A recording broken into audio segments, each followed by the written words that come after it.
The record exists in fragments scattered across hydrographic logs, marginal notes in expedition reports, damaged reels of deep-sea footage, and a handful of institutional memoranda never intended for public circulation. When assembled, these fragments outline an encounter so brief and so singular that oceanography itself has struggled to accommodate it.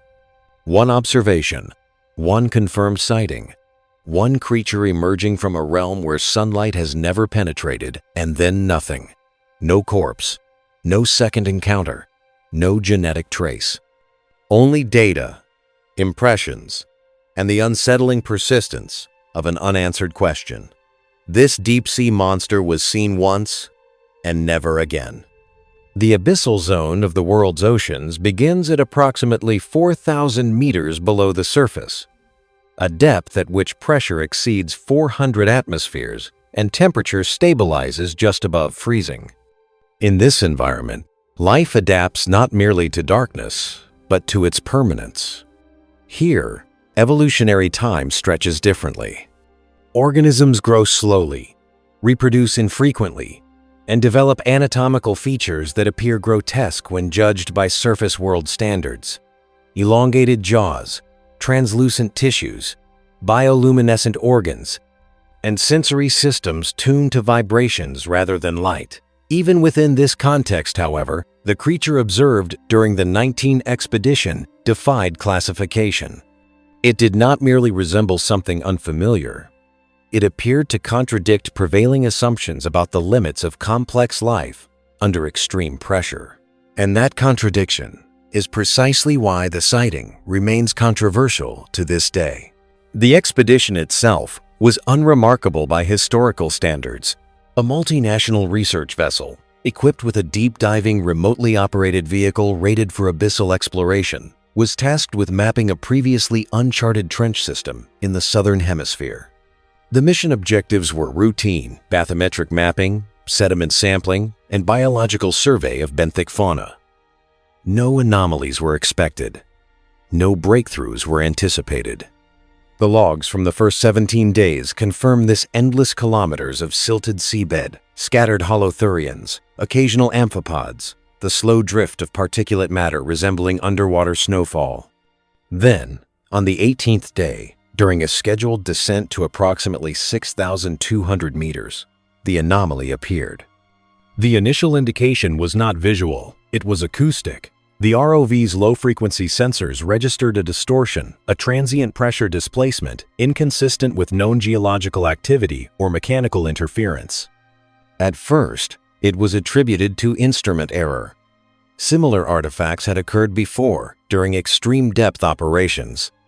But the signal repeated, stronger the second time, synchronized with a subtle but measurable oscillation in surrounding water density. The technicians recalibrated.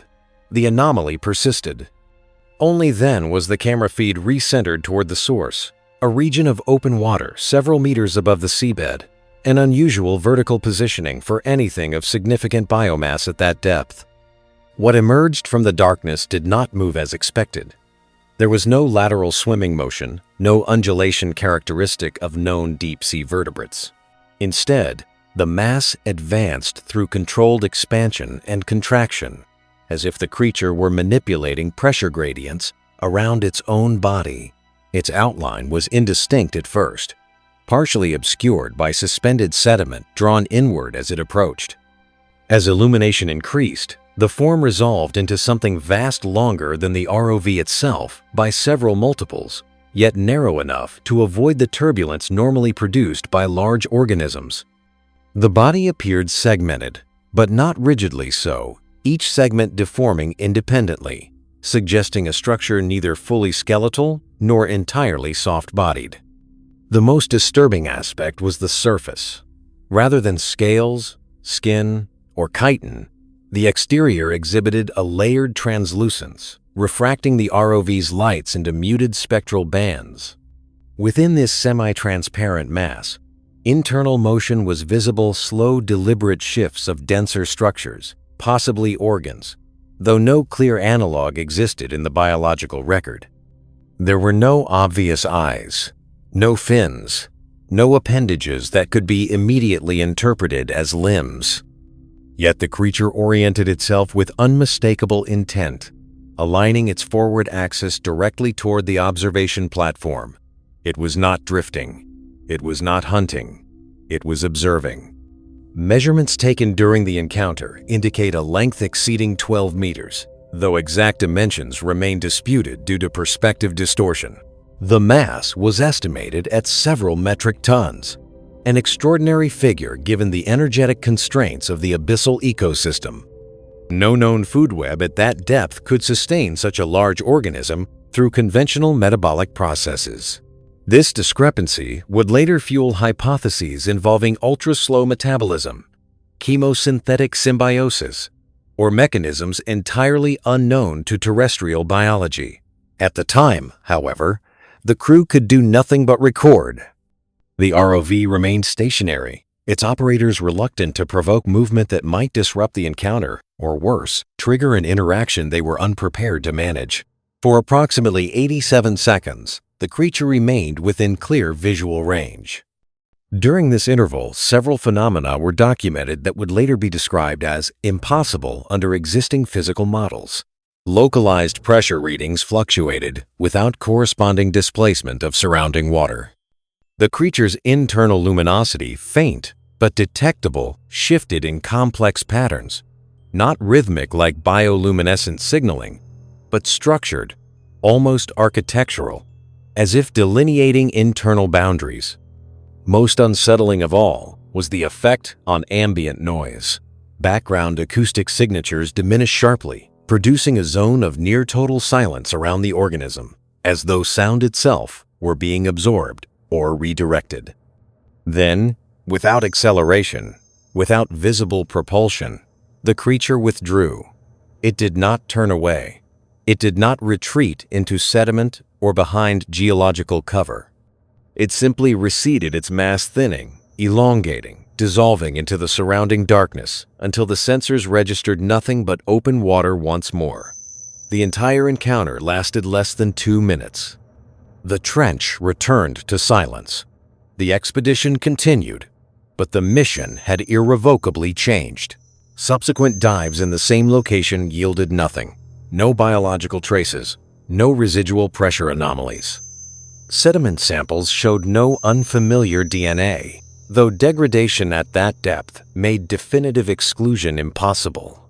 The footage, when reviewed, sparked immediate internal debate. Some researchers argued for an optical illusion amplified by sensor noise. Others suggested a previously unknown gelatinous megafauna, though none could explain the observed mass or behavior. A minority raised more radical possibilities: organisms adapted to exploit physical properties of the deep ocean not yet fully understood, existing at the threshold between biology and physics. These proposals were quietly sidelined. The official report described the sighting as an unclassified biological anomaly, recommended further study, and concluded with a familiar phrase: insufficient data. Funding for a return expedition was proposed, then postponed, then quietly withdrawn. The trench was marked, cataloged, and left unexplored. Years passed. Technology advanced. Deeper dives became possible.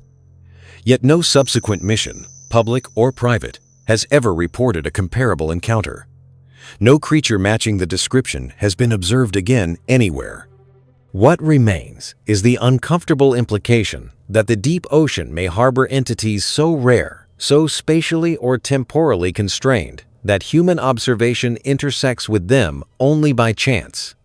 One moment in geological time, one alignment of depth, pressure, and presence, and then nothing, leaving behind a record that resists dismissal but refuses explanation, suspended between evidence and impossibility, like the creature itself, glimpsed once in the dark, and then lost forever to the abyss.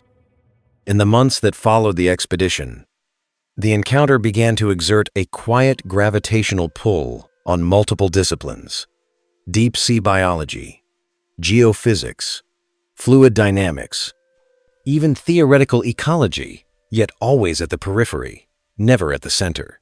No journal wished to anchor its reputation to a phenomenon that could not be reproduced. No institute wanted to allocate scarce ship time to pursue something that might never appear again.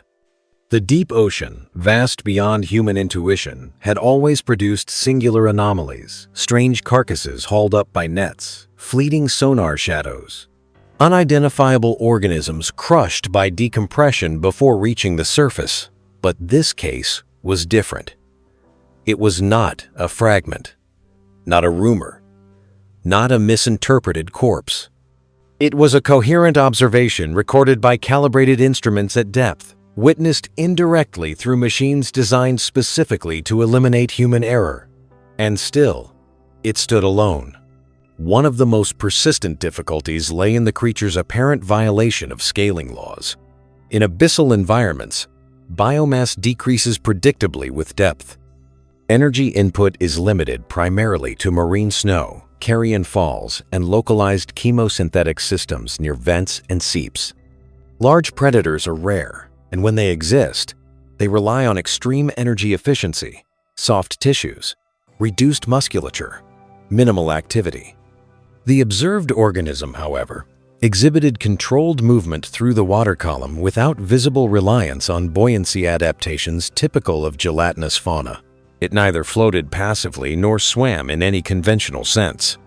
Its motion suggested active manipulation of the surrounding medium, a strategy that would require either an unprecedented energy source or a physiological mechanism unknown to science. Several independent analyses of the footage focused on the distortion patterns surrounding the creature's body. Frame-by-frame examination revealed subtle lensing effects, light bending not solely attributable to water density gradients. These distortions appeared to originate from the organism itself, as though its internal structure altered the local refractive index. Some physicists proposed that the creature's tissues might incorporate mineralized lattices or exotic proteins capable of interacting with pressure and electromagnetic fields in ways previously unobserved in biology. Such hypotheses were met with skepticism, but none could be conclusively dismissed. The deep ocean has a long history of revealing biological solutions that seem impossible until they are documented. Equally troubling was the absence of any identifiable sensory organs. Most deep-sea creatures, regardless of their morphology, exhibit some specialization: enlarged eyes to capture minimal light, elongated antennae to detect chemical gradients, lateral lines sensitive to vibration. The organism in question showed no such features, yet its orientation toward the ROV was precise. It aligned itself not merely toward the light source, but toward the vehicle's center of mass, adjusting its position as the ROV made minute stabilizing corrections. This implied perception, not random, not incidental, but targeted. How such perception was achieved remains unresolved. The silence recorded during the encounter became another focal point of analysis. At extreme depths, ambient noise is constant tectonic microfractures, distant landslides, the low-frequency hum of oceanic circulation. The sudden attenuation of this background suggested an interaction with sound propagation itself. Acoustic engineers noted that the effect resembled neither absorption nor reflection, but something closer to redirection, as if pressure waves were being guided around a volume of space rather than passing through it. If accurate, this would imply a biological capacity to shape the physical environment in real time, a trait without precedent among known organisms. As discussion intensified behind closed doors, a parallel process unfolded: quiet containment. Access to the raw data was restricted. Requests for the full-resolution footage were delayed or denied. Official explanations cited the need for further verification, concerns about misinterpretation, the protection of proprietary sensor technology. None of these reasons were entirely implausible, yet their cumulative effect was to slow the dissemination of information to a crawl. By the time a heavily compressed version of the video was released publicly, years had passed, and the most striking details were lost to artifact and noise. The creature became a blur, its significance diluted by poor resolution and the passage of time. Still, the idea persisted. If such an organism existed and had been observed once, it raised the possibility that the abyss is not merely sparsely populated, but selectively inaccessible. Some theorists suggested that certain deep-sea life forms might occupy extremely narrow ecological niches, emerging only under specific pressure, temperature, chemical conditions that fluctuate over geological timescales. Others proposed vertical migrators operating on cycles far longer than human observation, decades, centuries, perhaps millennia, appearing briefly before returning to depths or states beyond detection. In this view, the encounter was not extraordinary because the creature was unique, but because human technology happened to be present during one of its rare intersections with observable space. There was also the unsettling hypothesis of non-locality, not in the mystical sense, but as a biological strategy, an organism not bound to a fixed habitat, but capable of existing across gradients of pressure and density by altering its own physical state. Such a life form would not leave tracks, nests, or consistent populations. It would not be captured by nets or baited traps. It would not die in ways easily recognized. It would simply pass through, appearing briefly, then vanishing without residue. The deep ocean, with its immense volume and limited surveillance, would be the ideal environment for such existence. Years later, when autonomous exploration platforms became more advanced, several missions returned to the trench. They mapped it in exquisite detail. They monitored it continuously for months. They recorded terabytes of data, chemical fluxes, microfaunal movements, seismic noise. Nothing resembling the original anomaly was detected. The water column remained empty, the silence unbroken. It was as though the encounter had left no imprint on the environment whatsoever. No scar, no echo. And yet, the original data remained stubbornly real. Instruments do not hallucinate in coordinated ways. Multiple sensors do not fail simultaneously to produce a coherent illusion lasting over a minute. The probability of such convergence is vanishingly small. This is why the case continues to resurface in quiet conversations, in speculative papers that stop just short of making claims, in footnotes that hint at something larger without naming it. The deep-sea monster was not proven to exist in the conventional sense, but it was never disproven either. It occupies a narrow space in scientific history, a single observation suspended between acceptance and denial, too substantial to ignore, too isolated to integrate. A reminder that the ocean, even now, is not fully mapped, not fully understood, and perhaps not fully observable. That there may be forms of life whose relationship to our instruments is as fleeting as their relationship to us, seen once, never again, and leaving behind not fear, but a deeper, more enduring unease. As time placed increasing distance between the sighting and the present, the encounter began to function less as an isolated event and more as a stress test for the assumptions underlying deep ocean science itself. The abyss has always been treated as an environment governed by extremes, but bounded by rules, pressure, temperature, scarcity, and time, acting as firm constraints within which life must operate. The creature observed during the expedition challenged not one of these constraints, but several simultaneously, suggesting that the framework used to interpret abyssal life may be incomplete rather than merely lacking data. In this sense, the monster was not defined by its appearance, but by the questions it forced into the open. One of the most persistent problems concerned structural integrity.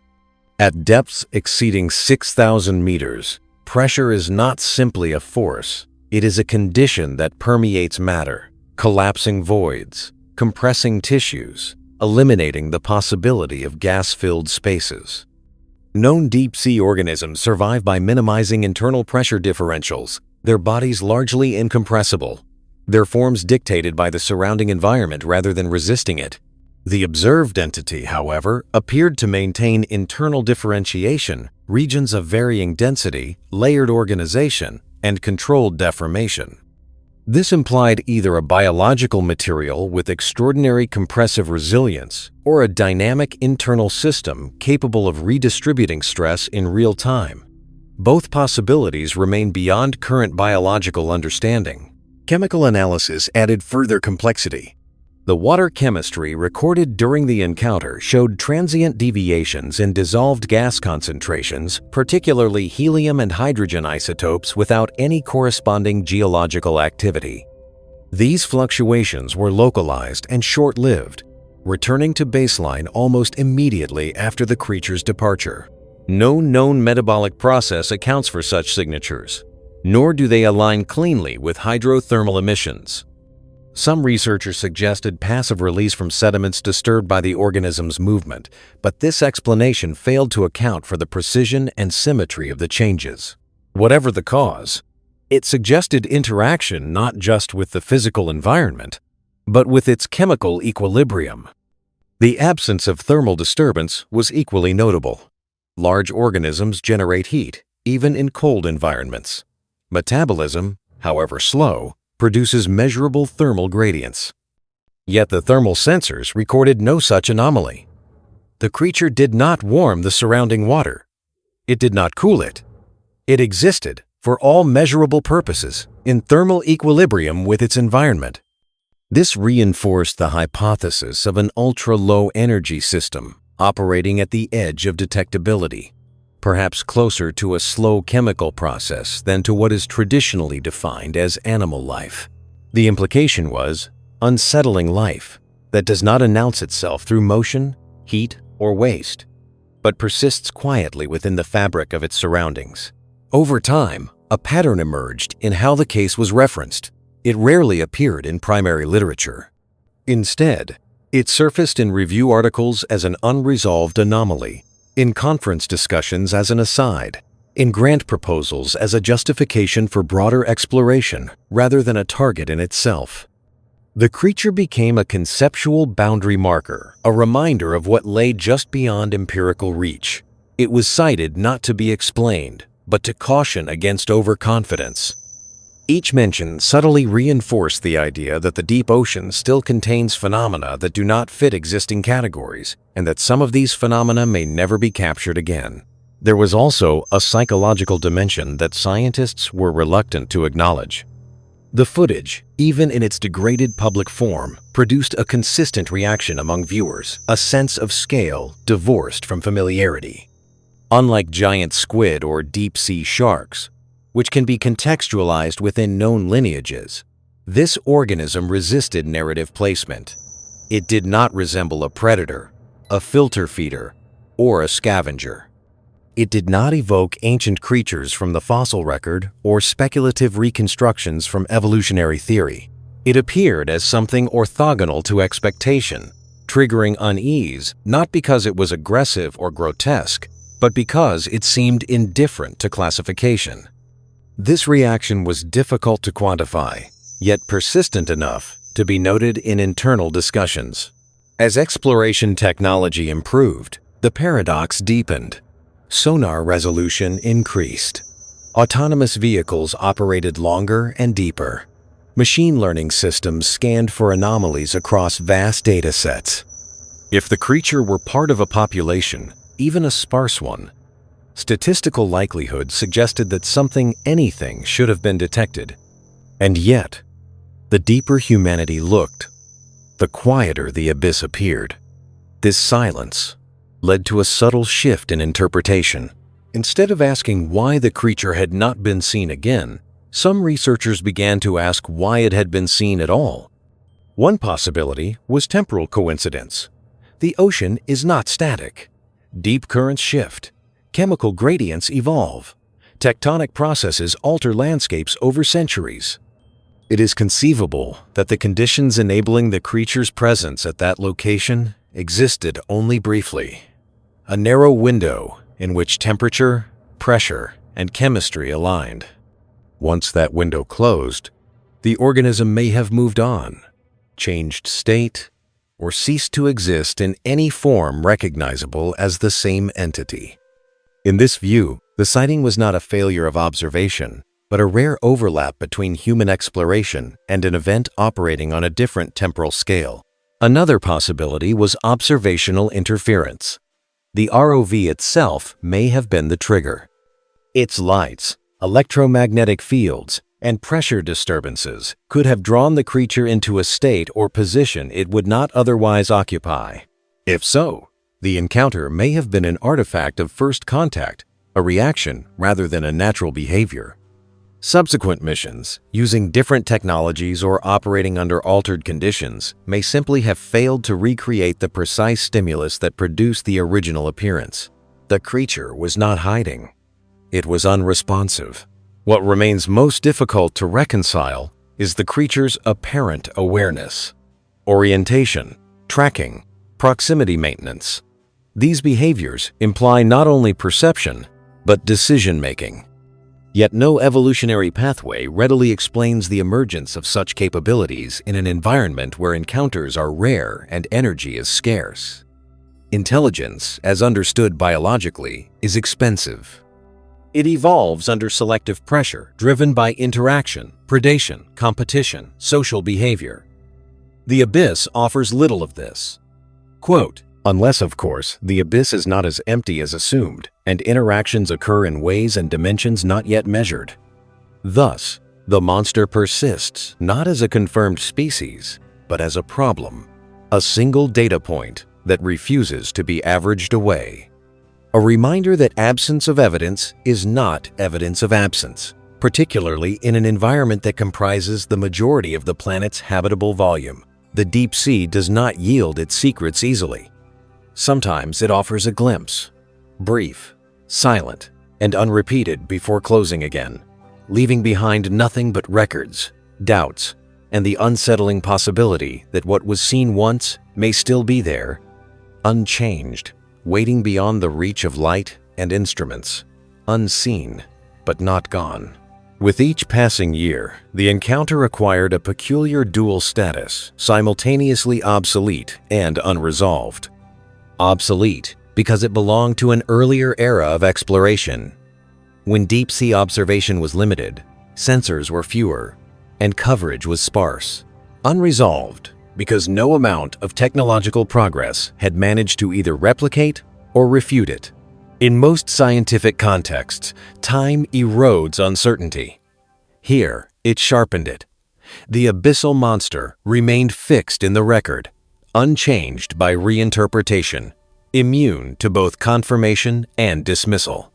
It did not fade into myth. It did not solidify into fact.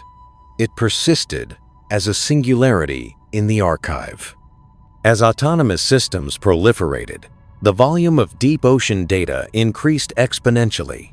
Continuous monitoring became possible in regions once visited only briefly. Algorithms scanned pressure fields, acoustic signatures, chemical gradients, and visual feeds, flagging deviations with machine precision. Patterns emerged where none had been seen before: seasonal migrations of gelatinous organisms, unexpected biomass concentrations, transient structures formed by microbial mats. The deep sea became, if not familiar, then at least legible. Against this expanding clarity, the absence of anything resembling the original creature became more conspicuous. It was not merely unseen. It was statistically anomalous in its non-appearance. This led to a reframing of the problem. Instead of treating the creature as a biological entity awaiting rediscovery, some researchers began to treat the sighting itself as the phenomenon to be explained. Why did multiple instruments converge on a coherent observation at that specific moment? Why did the anomaly manifest with such internal consistency across visual, acoustic, and pressure data, and then never recur? The question shifted from what the creature was to what conditions allowed it to be perceived at all. In this reframing, the monster became less an organism and more an interface, an intersection between something persistent and the narrow bandwidth of human sensing. The ocean at extreme depth is not merely dark, it is information poor. Signals attenuate rapidly. Motion is slow. Change is subtle. It is conceivable that entire classes of phenomena exist there, operating below the threshold of detection, not because they are rare, but because they are quiet. Life that does not churn sediment, does not generate noise, does not alter chemistry in measurable ways, would effectively be invisible. The observed creature may have crossed into detectability only briefly, perhaps due to a fluctuation in its own state or in the surrounding environment. For 87 seconds, it intersected with instruments designed for a different kind of world. Then it slipped back into obscurity. This idea finds indirect support in the creature's behavior. It did not approach aggressively. It did not flee. It did not react in ways consistent with predation or defense. It simply aligned, observed, and withdrew. Such neutrality is difficult to reconcile with known animal behavior, but it aligns more closely with systems that respond passively to stimuli, adjusting position or state without intent as humans define it. The impression of awareness may have been real, or it may have been an artifact of human pattern recognition imposed on an unfamiliar process. The distinction matters, yet remains impossible to resolve. There is also the possibility that the creature no longer exists. Extinction in the deep sea is poorly understood. Populations may be so sparse that the loss of a single reproductive cycle could eliminate an entire lineage. Environmental changes that appear minor at the surface can propagate downward over decades, altering pressure-temperature relationships and chemical balances. A species adapted to an extremely narrow niche could vanish without leaving a trace, its disappearance unnoticed except for the lingering anomaly of a past observation. If this is the case, the sighting represents not a mystery awaiting solution, but a record of something already gone. Yet this explanation, too, is unsatisfying. Extinction usually leaves echoes, changes in community structure, shifts in nutrient flow, subtle absences that can be inferred in retrospect. No such echoes have been identified. The trench remains as it was. Its ecology appears stable. Nothing suggests the recent loss of a massive organism. The deep sea is slow to change, but it is not inert. The absence of disturbance argues against both ongoing presence and recent disappearance, leaving only the uncomfortable middle ground. In private correspondence, some researchers have drawn comparisons to rare atmospheric phenomena, sprites, blue jets, transient luminous events that occur above thunderstorms for milliseconds and then vanish. For centuries, such phenomena were dismissed as illusions because they were brief and unreproducible. Only with the advent of modern instrumentation were they confirmed. The deep ocean may host analogous events, structures, or organisms that manifest briefly under precise conditions, then dissolve or transform. If so, the monster was not a resident of the abyss, but an event within it. This analogy has limits. Atmospheric phenomena are physical processes, not living systems. Yet the boundary between process and organism is not always clear, even at the surface. Slime molds challenge definitions of individuality. Coral reefs blur the line between organism and structure. In the deep sea, where pressure and chemistry reshape the rules, the distinction may blur further still. The observed entity may have been less a creature in the traditional sense, and more a temporarily organized system, a convergence of matter and energy that mimicked life closely enough to be mistaken for it. Such speculation remains speculative. It cannot be tested without another encounter, and there is no reason to expect one. The ocean does not repeat itself on demand. Exploration continues, driven by curiosity, resources, and the gradual expansion of human reach, but it does so without any guarantee of revelation. Most dives yield incremental knowledge. Very few yield anomalies. Rarer still are anomalies that refuse to resolve. And so the record stands. One sighting, one set of data, one brief alignment between human instruments and something vast, silent, and uninterpretable. Whether it was an organism, an event, or something else entirely, it was real in the only way science ultimately acknowledges, measured, recorded, and preserved. Everything beyond that remains open. The deep sea has always been defined by what it withholds. Sometimes it offers fragments, bones, shadows, signals, Occasionally, it offers a moment. Then it closes again, indifferent to the questions left behind. The monster seen once and never again may be gone, or it may persist beyond detection, or it may never have existed in the way it appeared. What matters is not the answer, but the boundary it marks. A reminder that even now, with all our technology, there are places on this planet where something can emerge, be observed, and vanish forever, leaving only the quiet certainty that the unknown has not been exhausted. As the years accumulated, the encounter's significance drifted away from taxonomy and toward epistemology. It no longer mattered whether the creature could be named, classified, or placed on a phylogenetic tree. What mattered was what its appearance revealed about the limits of observation in environments that exceed human intuition. The deep ocean had always been treated as a frontier in the geographic sense, vast, unexplored, physically inaccessible. The monster reframed it as a frontier in the perceptual sense, a place where existence itself might not reliably intersect with measurement, where presence does not guarantee detectability, and where absence does not imply non-existence. In most scientific domains, repeatability is the anchor of truth. A phenomenon observed once is a curiosity. Observed twice, it becomes a candidate. Observed many times, it becomes a fact. The abyssal sighting violated this progression. It remained permanently suspended at the first stage, yet with a richness of data that far exceeded most single observations. This created an uncomfortable tension. The data were too detailed to dismiss, too isolated to confirm.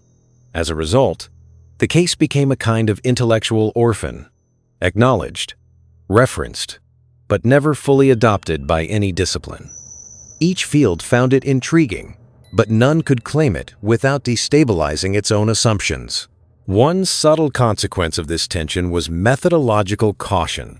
Exploration teams became more careful in how anomalies were reported. Language shifted. Terms like creature, organism, and entity were quietly replaced with anomaly, structure, or event.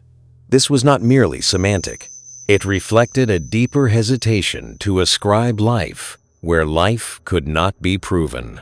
The monster, in this way, altered scientific behavior without ever being explained. It became a silent influence on how the unknown was framed, encouraging restraint, skepticism, and a renewed awareness of how easily interpretation can outrun evidence. At the same time, the encounter exposed a paradox in deep-sea exploration. The more advanced the technology became, the narrower the window of surprise seemed to grow. Sensors improved, but they were calibrated against known parameters. Algorithms detected deviations, but only those that fit predefined models. An anomaly too far outside expectation risked being filtered out as noise. In this sense, the original sighting may have occurred at a transitional moment when technology was advanced enough to reach the abyss, but not yet so refined that it constrained interpretation. The monster appeared in that narrow gap between ignorance and overfitting, when instruments still allowed ambiguity to pass through. There is also the matter of scale, temporal as much as spatial. Human observation operates on timescales of hours, days, years at most. The deep ocean operates on scales that stretch into centuries and beyond. Sediment layers accumulate millimeter by millimeter over millennia. Currents shift over geological epochs. If the creature belonged to a cycle measured not in years but in centuries, then its brief appearance may have been statistically inevitable, yet practically unrepeatable. To encounter it again would require not just returning to the same location, but returning at the right moment, in a cycle too slow for human planning. This perspective reframes the idea of rarity. The creature may not have been rare in the absolute sense. It may simply have been rare relative to human presence. A phenomenon that manifests for minutes every 100 years will appear unique to a species whose exploratory window is measured in decades. The deep ocean does not adapt its rhythms to observation. It unfolds according to its own internal logic, indifferent to whether anyone is watching. From this viewpoint, the monster was not an exception. It was a reminder of misaligned scales. The psychological impact of this realization is subtle but profound. It suggests that the planet may host forms of existence that are effectively invisible, not because they are hidden, but because they are out of sync. Life that does not announce itself frequently enough, loudly enough, or consistently enough simply passes beneath notice. The abyssal encounter forces a reconsideration of how much of reality might operate this way. Present, persistent, yet rarely intersecting with the narrow slice of space-time humans are equipped to observe. In the end, the monster's most enduring legacy is not fear, wonder, or speculation, but humility. It demonstrated that even with machines capable of descending into the deepest trenches, even with sensors sensitive enough to register minute fluctuations in pressure and chemistry, there are still phenomena that elude capture, not because they are supernatural, but because they do not conform to the assumptions embedded in the act of looking. The deep sea did not reveal a monster so much as it revealed a limit. The footage remains archived. The data remains stored. The trench remains mapped. Everything that can be preserved has been preserved. And yet, the core of the encounter, the thing itself, remains absent. It has not returned. It has not left traces. It has not been replaced by explanation. It exists now only as a moment when the abyss briefly aligned with human curiosity and allowed something to be seen. Seen once, never again. And in that fleeting appearance, it offered not an answer, but a question that continues to expand with time. How much of the world lies beyond the reach of repetition? And how many truths exist that can be witnessed only once, before slipping back into the depths, intact, indifferent, and forever, beyond retrieval? What followed was not resolution, but normalization. The encounter was slowly absorbed into the background noise of scientific uncertainty, its sharp edges dulled by time and institutional inertia. New generations of researchers encountered it not as a shock, but as a footnote, an oddity mentioned briefly before attention returned to more tractable problems. This is how unresolved observations often persist, not as active mysteries, but as quiet anomalies, present, yet rarely interrogated. The monster did not disappear from the record. It became part of the landscape of the unknown, one feature among many in a field defined by incompleteness. Yet normalization did not equate to understanding. The deeper implication of the sighting continued to surface in unexpected contexts, particularly in discussions about the philosophy of exploration. The deep sea, unlike terrestrial frontiers, cannot be incrementally occupied. There are no permanent observers, no continuous human presence. Every descent is temporary. Every observation is mediated. This makes the abyss uniquely resistant to the accumulation of certainty. The monster exemplified this resistance. It was not enough to see it. Seeing did not lead to mastery. Observation did not collapse uncertainty. Instead, it expanded it. In retrospect, the brevity of the encounter appears almost structural. The creature did not linger. It did not behave as though it were part of a system designed to be observed. It appeared interacted minimally with its surroundings and withdrew. This pattern aligns poorly with most biological narratives but aligns well with the idea of a system that intersects with the observable world only under narrow conditions. The duration was long enough to be recorded, short enough to prevent intervention, long enough to convince, short enough to evade capture. The balance was exact, and that precision is difficult to ignore. There is a temptation to frame this precision as intentional, but intention may be the wrong lens. In extreme environments, stability often emerges not from control, but from constraint. Processes unfold slowly, quietly, and within tight boundaries. A system adapted to such conditions may not need to persist visibly to persist at all. Visibility itself may be incidental, a side effect of transient alignment rather than a defining feature. The monster may not have appeared in order to be seen. It may simply have crossed a threshold at which seeing became possible. This interpretation casts the ROV not as an explorer encountering the unknown, but as a probe briefly intersecting a broader continuum. The creature's alignment toward the vehicle, so often cited as evidence of awareness, may have been no more deliberate than iron filings aligning in a magnetic field. The appearance of observation may have been reciprocal illusion, human operators interpreting response as recognition when both systems were merely reacting to shared physical gradients. This does not diminish the encounter. It reframes it as something more alien, not less. Over time, this reframing influenced how some scientists thought about life itself. The assumption that life must be discrete, bounded, and persistently observable began to feel increasingly narrow. On Earth, even at the surface, life already violates these assumptions. Viruses existing at the edge of biology, microbial communities behaving as distributed systems, ecosystems functioning as emergent entities rather than collections of individuals. In the deep sea, where pressure, darkness, and isolation impose extreme constraints, such boundary blurring may be the rule rather than the exception. The monster may have been less an individual than a manifestation of such distributed organization. If this is the case, then searching for it again, using conventional methods, may be fundamentally misguided. One does not rediscover a wave by returning to the same point in the ocean.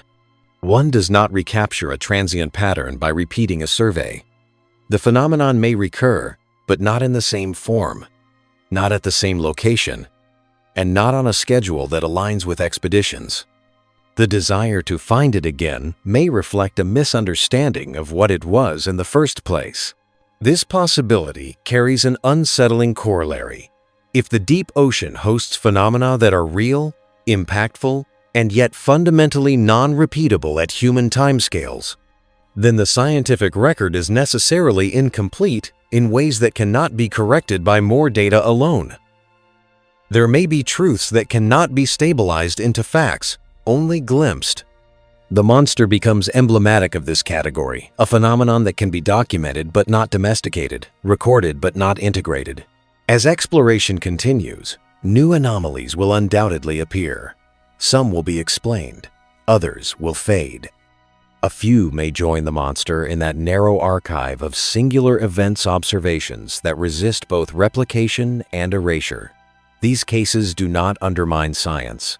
They delineate its boundaries. They mark the edges of what can be known through repeated measurement and controlled observation. Beyond those edges lies a different relationship with reality, one that accepts asymmetry, rarity, and loss as intrinsic features of understanding the world. The deep sea does not offer reassurance. It does not promise that everything can be found again, or that every mystery will eventually yield. Sometimes it offers only a moment brief, silent, and unrecoverable. The monster's appearance was such a moment. It did not announce a new chapter in biology. It did not redefine the abyss. It simply existed long enough to be noticed, and then withdrew, leaving behind a record that continues to unsettle not because it is frightening, but because it is complete enough to be believed and incomplete enough to remain forever open. In that sense, the creature was never truly lost. It persists exactly where it appeared in the space between certainty and ignorance, between data and meaning. It is not hiding in the depths, waiting to be found. It is embedded in the limits of observation itself, a reminder that some encounters are not meant to be repeated, and some truths are not meant to stabilize. Seen once, never again, not as a failure of exploration, but as one of its most honest outcomes. By the time the encounter reached its third decade in archival silence, it had become something more abstract than a case study. It functioned as a reference point, a fixed coordinate against which other deep-sea anomalies were unconsciously measured. Whenever a new signal defied immediate explanation, whenever footage captured a form that resisted easy categorization, the same question emerged beneath the technical discussion. Is this another singular event? or merely an incomplete glimpse of something persistent? The monster's legacy was not in what it revealed, but in how it recalibrated expectations. In deep ocean research, expectation is a subtle force. It shapes instrument design, mission planning, and data interpretation. The assumption that phenomena will repeat, that patterns will emerge with sufficient sampling, underpins most exploration strategies. The abyssal encounter undermined this assumption without invalidating it. It suggested that repetition may be a property of some systems, but not all, and that the absence of repetition does not necessarily indicate error. This insight, while difficult to operationalize, quietly influenced how anomalies were discussed. Less urgency to resolve, more willingness to acknowledge irreducible uncertainty. One of the more controversial outcomes was a renewed debate about observer bias at extreme depths. Human perception, even when mediated by machines, is not neutral. Cameras frame. Sensors prioritize. Algorithms filter. The monster was detected not because it was large alone, but because it intersected with the specific modalities of observation deployed at that moment: optical, acoustic, pressure-based. Had it differed slightly in scale, composition, or behavior, it might have passed undetected, even while present. This realization led to uncomfortable speculation. How many other phenomena have already done so? The deep ocean's vastness makes such speculation unavoidable. It contains the majority of Earth's living space, yet remains sparsely sampled. Even continuous monitoring covers only infinitesimal fractions of its volume. Against this backdrop, the notion of singular encounters becomes less extraordinary. The extraordinary aspect is not that something was seen once, but that it was seen at all. The monster, in this sense, is not an outlier, but a statistical inevitability, a consequence of exploring a system so large that complete coverage is functionally impossible. Still, inevitability does not diminish impact. The encounter continues to exert a quiet pressure on the imagination of those who study the abyss. It challenges the implicit promise that exploration leads to closure. On land, mysteries often resolve through accumulation: more fossils, more surveys, more time. In the deep sea, accumulation may only increase the inventory of the unknown. Each new dataset expands the boundary rather than shrinking it. The monster marked one such expansion, pushing the boundary outward without offering a path back. There is also an ethical dimension that rarely surfaces in public discussion. Exploration is often framed as discovery, but discovery implies possession, naming, categorizing, integrating. The monster resisted all of these. It was encountered without being claimed. It was observed without being captured. It passed without being altered. In a world where human activity increasingly leaves permanent marks, this non-interaction stands out. The abyss, for once, remained unchanged by contact. The creature left no scar, and human presence left no trace upon it. The encounter was mutual, but non-invasive, a rare equilibrium. This raises an uncomfortable question about future exploration. As technology advances, the capacity to intervene increases. Deeper, longer, more intrusive missions become possible. If the monster or something like it were encountered again, would restraint prevail? Or would the imperative to sample, to capture, to know override caution? The original sighting occurred at a moment when intervention was technically impossible. That constraint preserved the mystery. Future encounters may not be so protected. Yet, even with unlimited capability, some things may remain beyond reach. The monster's apparent indifference to the ROV suggests a system not easily perturbed. It did not react defensively. It did not alter its environment in lasting ways. It did not leave behind evidence that could be traced. Such resilience to disturbance implies an existence that does not depend on stability in the human sense. Interference may simply fail not because of resistance, but because there is nothing to disrupt.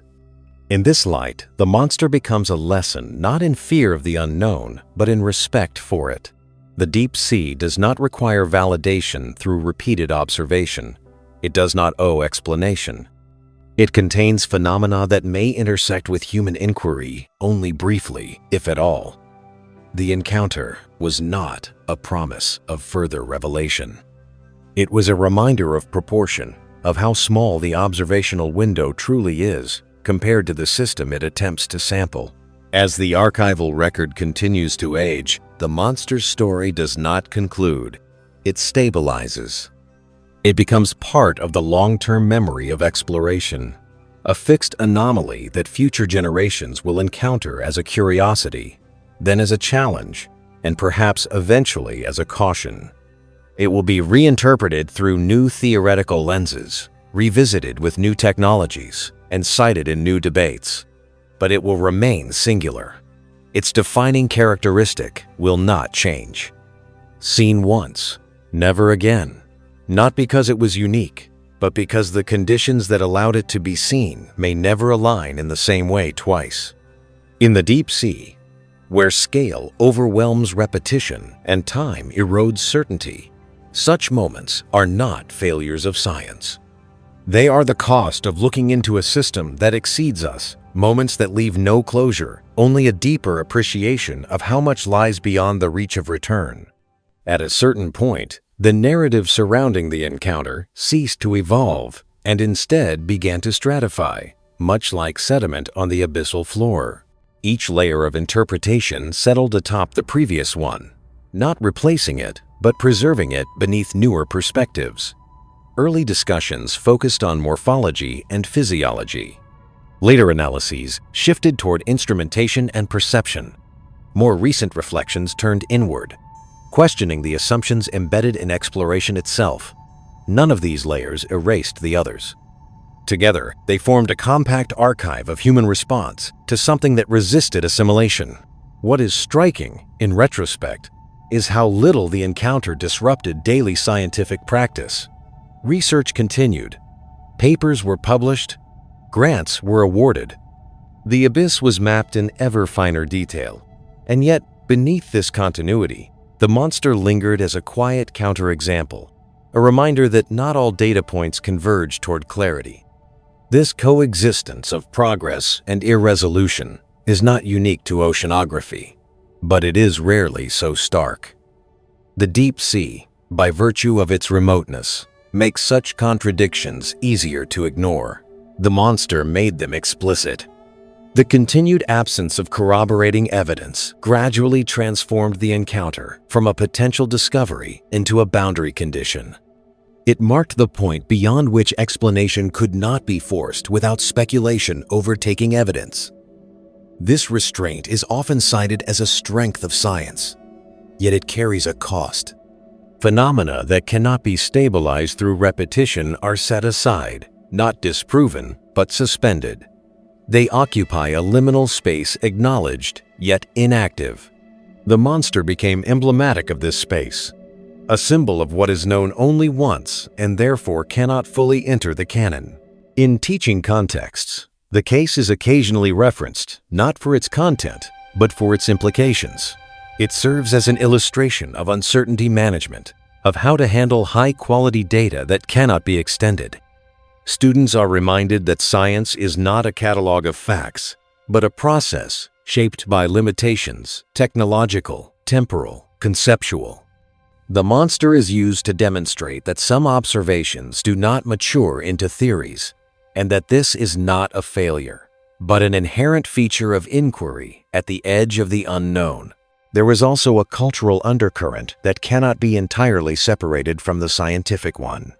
Human history is filled with stories of singular sightings, comets that appear once in a lifetime, geological events that occur on timescales beyond memory, rare biological encounters that resist confirmation. These stories persist not because they are unverified, but because they mark moments when the world briefly exceeded expectation. The deep-sea monster occupies a similar role, stripped of mythology but not of resonance. It is a modern artifact of that ancient pattern. Unlike folklore, however, The encounter is anchored in instrumentation.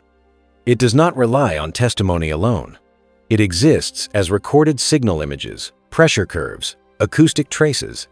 This anchoring prevents it from drifting into legend, even as it resists explanation. It remains stubbornly material. This is perhaps its most unsettling aspect. Myths can be dismissed, data cannot. The monster is not a story about what might have been seen. It is a record of what was seen, however briefly. As time continues to pass, the probability of rediscovery diminishes, not because the creature is less likely to exist, but because the context of the original sighting recedes. Instruments change. Data formats become obsolete. Interpretive frameworks evolve. The encounter remains fixed in its historical moment, increasingly difficult to reinterpret without distortion.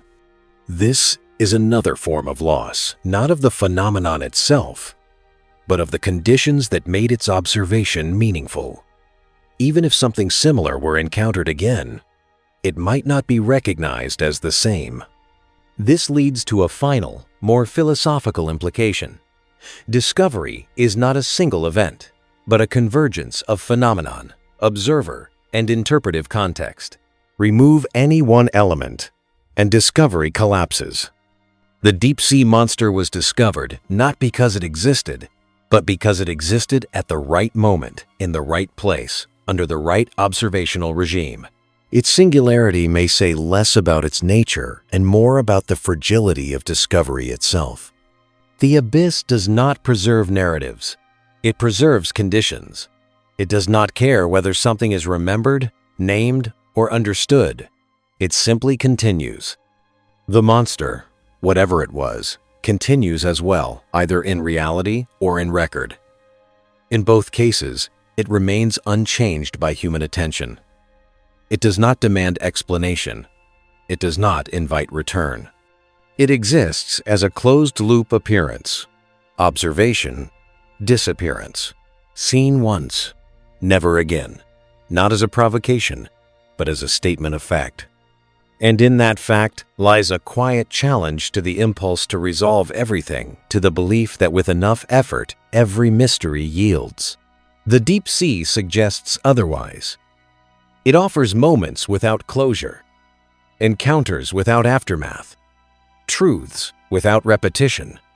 The monster was one such moment, and its greatest legacy may be this proof that even in an age of relentless exploration, the world still contains experiences that do not scale, do not repeat, and do not return. In the end, what remains most striking is not the mystery itself, but its stability. Most unresolved phenomena erode over time, either collapsing under scrutiny or expanding into speculation until their original contours are lost. This encounter did neither. It did not accumulate embellishment. It did not fracture into competing myths. It remained fixed, unchanged in description, bounded by the same 87 seconds of observation, anchored to the same coordinates in the deep ocean. Its resistance to narrative inflation is unusual and telling. The monster did not invite storytelling. It resisted it. This resistance may be rooted in the nature of the data. The footage shows no drama, no sudden movement, no threat. There is no climax, no implied conflict. The creature appears, aligns, withdraws. The instruments record. The moment ends. Without escalation, there is no narrative arc to exploit. Without repetition, there is no pattern to elaborate. What remains is pure encounter, unadorned, uninterpretable, and complete in its incompleteness. This is why the case persists, not as legend, but as a quiet problem.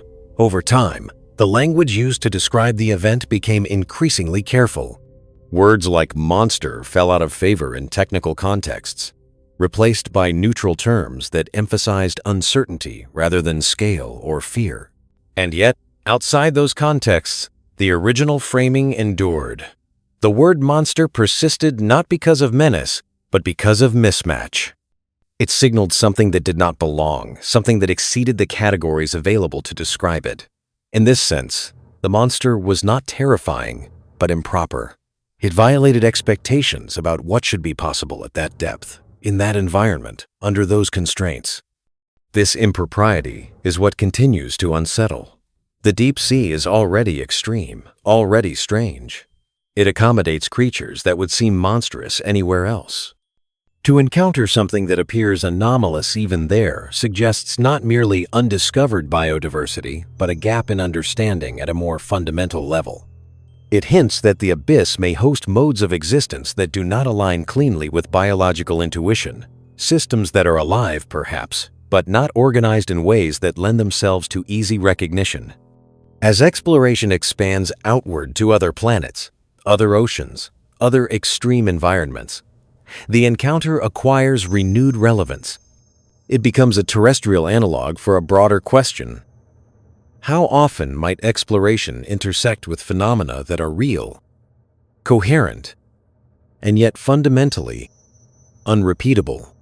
How many discoveries will be one-offs, not because of failure, but because of scale, timing, and the limits of presence?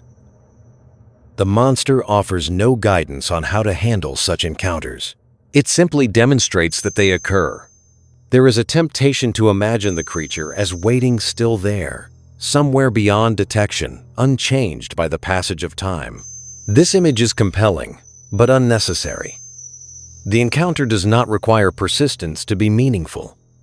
Whether the creature continues to exist or vanished moments after it was observed changes little. Its significance lies in the fact that it intersected with observation at all. That intersection cannot be undone. It has already altered the record, already expanded the boundary of what must be considered possible. The deep ocean will continue to yield discoveries. New species will be described. New ecosystems will be mapped. Some mysteries will resolve. Others will be replaced by more refined questions. And occasionally, something will appear that does not fit something that arrives without preamble and departs without trace. These moments will be rare. They will be difficult to integrate. They will test the patience and humility of those who encounter them. The monster was one such moment. It did not offer itself for study. It did not repeat itself for verification. It did not accommodate curiosity. It existed briefly within the narrow corridor of human perception, and then moved on, or dissolved, or transformed, or simply ceased to intersect with detection. Its refusal to comply is its defining feature. It reminds us that exploration is not a contract. The unknown does not promise accessibility in exchange for effort. Seen once, never again. Not as a failure of technology, not as a lapse of observation, but as a natural outcome of engaging with a system vast enough to contain singularities. The deep sea does not guarantee return. It does not guarantee answers. Sometimes it offers only a glimpse, just long enough to be certain, never long enough to be sure. And that, perhaps, is the most accurate portrait of the abyss itself, endlessly present, briefly revealing, and always capable of withholding more than it gives. Eventually, the encounter ceased to be something that demanded continuation. It reached a state of narrative equilibrium, a point at which adding more interpretation no longer clarified, but only reiterated the same boundary from different angles. This, too, is a form of resolution, though not the kind exploration typically seeks. The monster's story did not end with discovery, explanation, or rediscovery.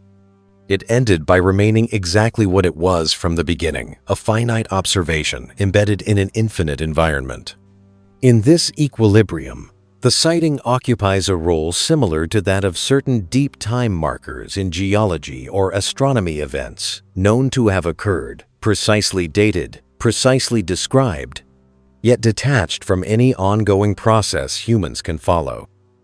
A supernova observed in a distant galaxy may never be seen again, not because it was unique in the universe, but because it was unique in time. The deep-sea encounter belongs to this category. Its rarity is not ontological, but contextual. It was rare relative to human presence, relative to instrumentation, relative to opportunity. What distinguishes it from celestial events, however, is proximity. This was not a distant signal crossing space for millions of years. It occurred on Earth, in the same biosphere, beneath the same oceans that regulate climate and sustain life at the surface. The abyss is not elsewhere. It is here adjacent, connected, and yet functionally alien. The monster's appearance collapsed that distance momentarily, revealing how little adjacency guarantees familiarity. The deep sea can be as foreign as any exoplanet, despite lying directly below. In the absence of further data, the encounter's meaning continues to drift not toward explanation, but toward implication. It suggests that exploration does not always progress linearly. It suggests that knowledge may expand unevenly, leaving isolated peaks of certainty surrounded by plains of ambiguity. It suggests that some truths cannot be stabilized, not because they are fragile, but because they belong to systems too large, too slow, or too indifferent to align repeatedly with observation. There is also a quiet warning embedded in the record. As exploration accelerates and the pressure to produce results intensifies, there is a risk of mistaking silence for emptiness. The abyss teaches the opposite lesson. Silence may indicate abundance operating below threshold. Absence may indicate misalignment rather than non-existence. The monster did not announce itself repeatedly to demand recognition. It appeared once, sufficiently, and withdrew. The burden of interpretation lies entirely with the observer. In this sense, the encounter reverses the usual hierarchy of exploration. Instead of humans uncovering the unknown briefly permitted itself to be uncovered. The distinction is subtle, but important. It reframes discovery, not as conquest, but as coincidence. The deep sea was not revealed by effort alone. It intersected with effort at a specific moment and then moved on. This reframing strips exploration of entitlement. It restores contingency. The record will remain. The data will remain. The coordinates will remain. Future technologies may reinterpret the signals, extract new patterns, propose new models. None of this will alter the core fact. There was something there. It was observed. It did not return. Everything else is commentary layered atop that foundation. Seen once, never again. These words do not imply loss. They imply completion. The encounter does not require continuation to be meaningful. It stands as a closed event, a reminder that not all engagement leads to familiarity, and not all observation leads to mastery. The deep sea offered a moment of contact and then resumed its vast, indifferent continuity. And perhaps that is the most accurate conclusion available. Not that a monster was found or lost. Not that a mystery awaits solution, but that the world still contains events that exceed the structures built to understand it. Events that do not scale, do not repeat, and do not conform to the expectation of return. The abyss is full of such possibilities, most of them unseen, some of them briefly intersecting with light and instruments before vanishing again. This was one of them, a deep-sea monster, if that word must be used, not because it inspired fear, but because it defied containment. It appeared, it was recorded, and it disappeared, leaving behind a precise, immovable fact and an open-ended horizon of interpretation. Nothing more is required. Nothing more can be added. The ocean closes. The record remains. After the record settled into closure, something subtle occurred, not in the ocean, but in how the encounter continued to exist. It stopped functioning as an unresolved mystery and began functioning as a reference limit, a fixed point beyond which explanation was no longer pursued, but against which future claims were quietly measured.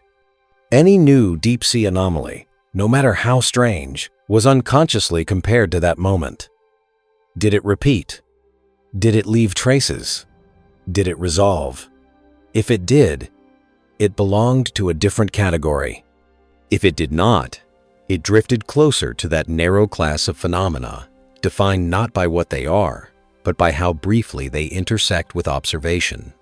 This shift matters because it changes the role of uncertainty. In most scientific narratives, uncertainty is temporary, a gap to be closed.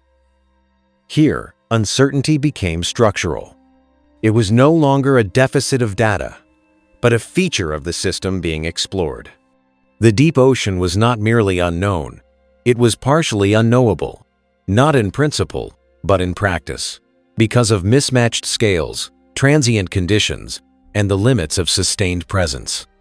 The monster was the clearest articulation of this condition because it was so cleanly documented and so completely unrecoverable. Over time, this understanding quietly informed exploration strategies beyond oceanography.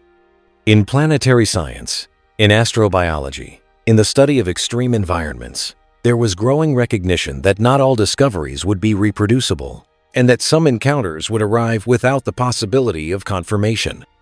The deep-sea sighting became a terrestrial analog for this realization, a reminder that even in controlled, instrument-rich contexts, reality does not always cooperate with methodological ideals. Sometimes it offers a single data point and nothing more. There is a temptation to imagine that the encounter must point forward, that it must imply future discovery, eventual explanation, or some hidden continuity waiting to be revealed. But this may be a projection rather than a necessity. The encounter does not demand a sequel. It does not imply an unfinished narrative. It is complete as it stands. Its power lies precisely in its refusal to generate momentum. It is not a beginning. It is not a midpoint. It is an isolated intersection, bounded and intact. If the deep ocean were fully charted tomorrow, if every organism were cataloged and every process modeled, the encounter would not disappear.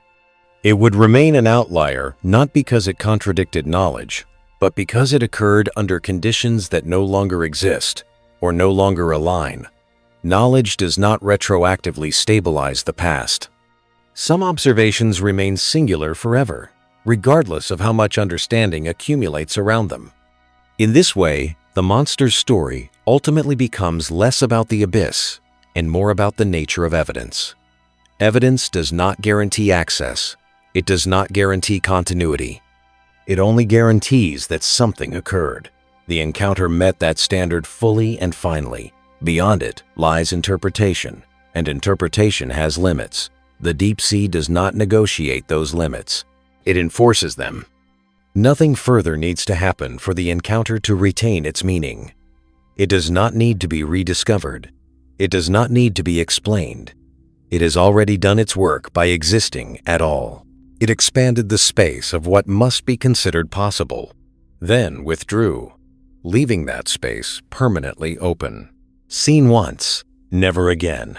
Not as a promise broken, but as a condition revealed. When viewed from sufficient distance, the entire episode compresses into a single gesture, an emergence, and a withdrawal. But that compression is deceptive. Within it lies a dense accumulation of implications that continue to unfold long after the event itself has ended. The deep-sea monster did not simply add one more anomaly to an already strange environment. It exposed a fault line running through the logic of exploration, a place where expectation, instrumentation, and reality fail to overlap cleanly. The longer the encounter is examined, the clearer it becomes that its importance does not diminish with familiarity. It deepens. The abyss has always been described as hostile, but hostility implies opposition. The deep ocean is not opposed to human presence. It is indifferent to it. That indifference is far more difficult to confront. The monster embodied this indifference perfectly. It did not threaten the ROV. It did not flee from it. It did not react in any way that suggested the encounter mattered. The interaction occurred entirely on human terms. Humans noticed, humans recorded, humans debated, while the phenomenon itself remained unchanged by attention. This asymmetry is essential. It reveals that the deepest challenge of exploration is not danger, but irrelevance. Most scientific discoveries reinforce a sense of progress. They suggest that the unknown recedes as knowledge advances. The deep-sea encounter did the opposite. It suggested that the unknown may be structured in such a way that progress does not necessarily lead toward convergence. Instead, it may lead toward a more precise understanding of divergence, of how far observation can go before it stops intersecting with the phenomena it seeks to capture. The monster did not mark a frontier that could be crossed. It marked a boundary that could only be touched briefly. In the years following the encounter, attempts were made to model hypothetical organisms that could account for the observed data. These models grew increasingly abstract. Early versions still resembled animals, elongated bodies, distributed nervous systems, exotic metabolisms. Later iterations abandoned anatomy altogether, focusing instead on functional properties, mass without rigidity, movement without propulsion, perception without organs. At a certain point, the models ceased to resemble organisms and began to resemble processes.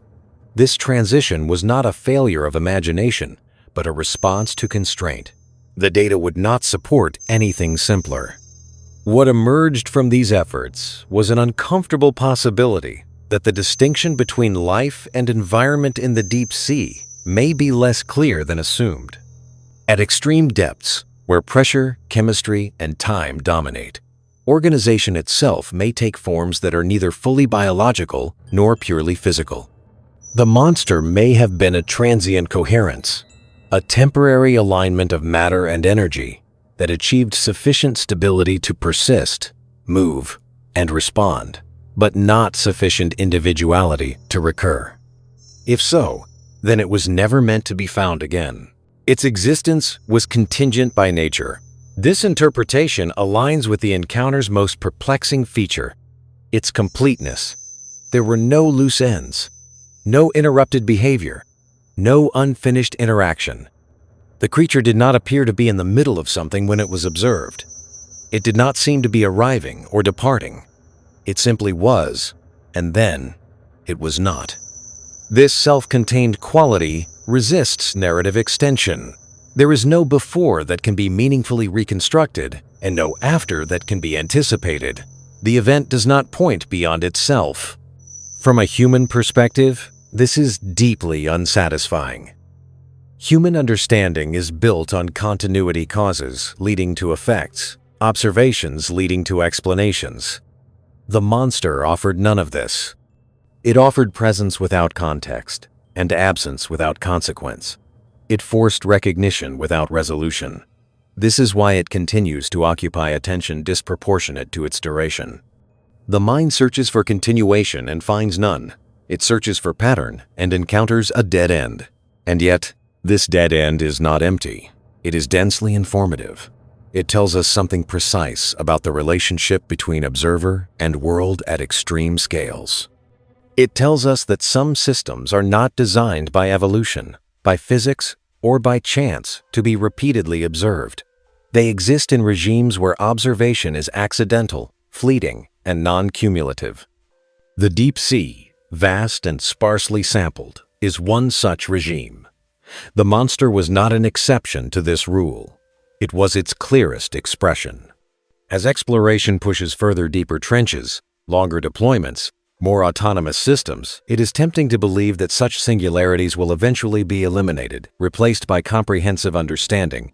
But this belief rests on an assumption that scale can always be overcome by persistence.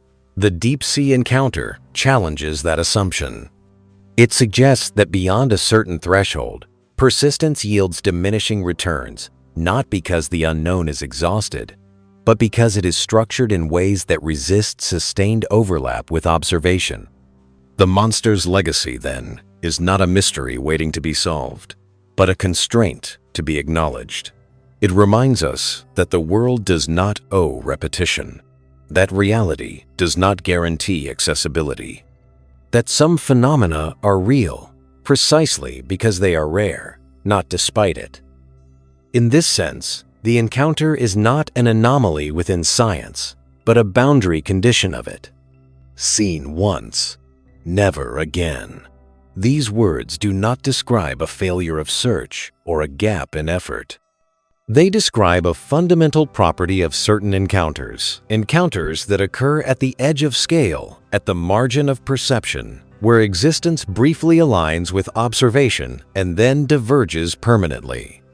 The deep sea remains full of such possibilities, most of them unrealized, some of them forever unseen. This one was seen. That is enough. Beyond the encounter's immediate intellectual consequences, there lies a quieter, more enduring shift, one that does not announce itself through papers or conferences, but through a gradual recalibration of how the deep ocean is imagined. Prior to the sighting, the abyss was often framed as empty, but knowable, hostile, but ultimately innumerable, a place where sufficient effort would eventually translate into comprehension. Afterward, this framing became less stable. The monster did not introduce chaos.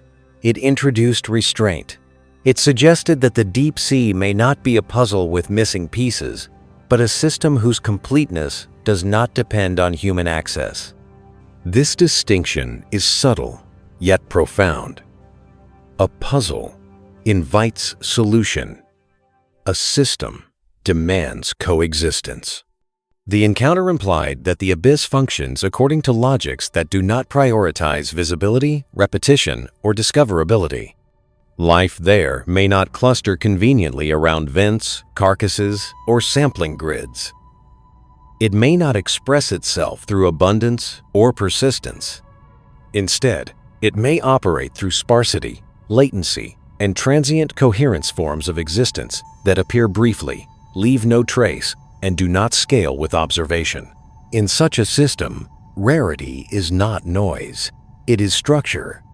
The monster, therefore, becomes less an object of fascination and more a diagnostic signal, a marker indicating that traditional assumptions about presence and absence may fail at extreme scales. At the surface, absence is informative. A species not observed over time can be inferred to be rare or extinct. In the deep sea, absence may signify nothing at all. The volume is too large, the coverage too thin, the dynamics too slow. The encounter exposed this asymmetry with unusual clarity. It demonstrated that presence can be fleeting without being illusory, and that absence can persist without being meaningful. This has implications that extend beyond biology. In physics, rare events often reveal deeper structure precisely because they break patterns. In geology, singular catastrophes reshape landscapes more decisively than gradual processes. In the deep ocean, singular biological or quasi-biological events may play a similar role, not by dominating ecosystems, but by revealing the limits of inference. The monster did not alter its environment in any measurable way, yet it altered how that environment could be interpreted. That alteration is irreversible. There is also an existential undertone that is difficult to ignore. Humans are a species that relies on accumulation of evidence, of narratives, of shared understanding. Singular encounters resist accumulation. They cannot be averaged. They cannot be generalized. They remain stubbornly individual. The monster's appearance confronted this reliance directly. It forced acceptance of a fact without context, of meaning without explanation. This is not how human knowledge prefers to operate. And yet, it is how the deep ocean occasionally insists on being known. Over time, this insistence softens into something like acceptance. The encounter no longer provokes urgency. It no longer demands action. It simply exists as part of the intellectual seascape, a submerged feature that alters currents subtly without ever rising to the surface. Those who know of it carry it forward as a quiet awareness that not everything encountered will resolve into clarity, and that this is not a flaw in the process, but a reflection of the scale at which the process operates. If the monster were encountered again tomorrow, its meaning would change instantly. Repetition would collapse ambiguity. Patterns would form. Hypotheses would stabilize. The singular would become plural, and with plurality would come familiarity. But this has not happened, and there is no indication that it will. The deep sea does not schedule repetition. It does not confirm significance through return. It simply continues, vast and indifferent, while human curiosity brushes against it intermittently. In this continued absence, the encounter achieves a kind of permanence. Not permanence of presence, but permanence of implication. It will always represent the possibility that something real, coherent, and measurable can appear once and then never intersect with observation again. This possibility cannot be unlearned. It permanently alters the interpretive backdrop against which future exploration unfolds. Seen once, never again. The phrase has become less a description of loss and more a recognition of form. Some encounters are complete precisely because they do not extend, they do not lead onward, they do not invite return. They exist as closed volumes within an open world, moments that carry their full weight in the instant they occur and require nothing further to justify themselves. The deep sea remains, exploration continues, data accumulates, and somewhere within that vast, pressure-bound darkness, the conditions that allowed the monster to appear may or may not ever align again. It does not matter. The encounter has already fulfilled its role.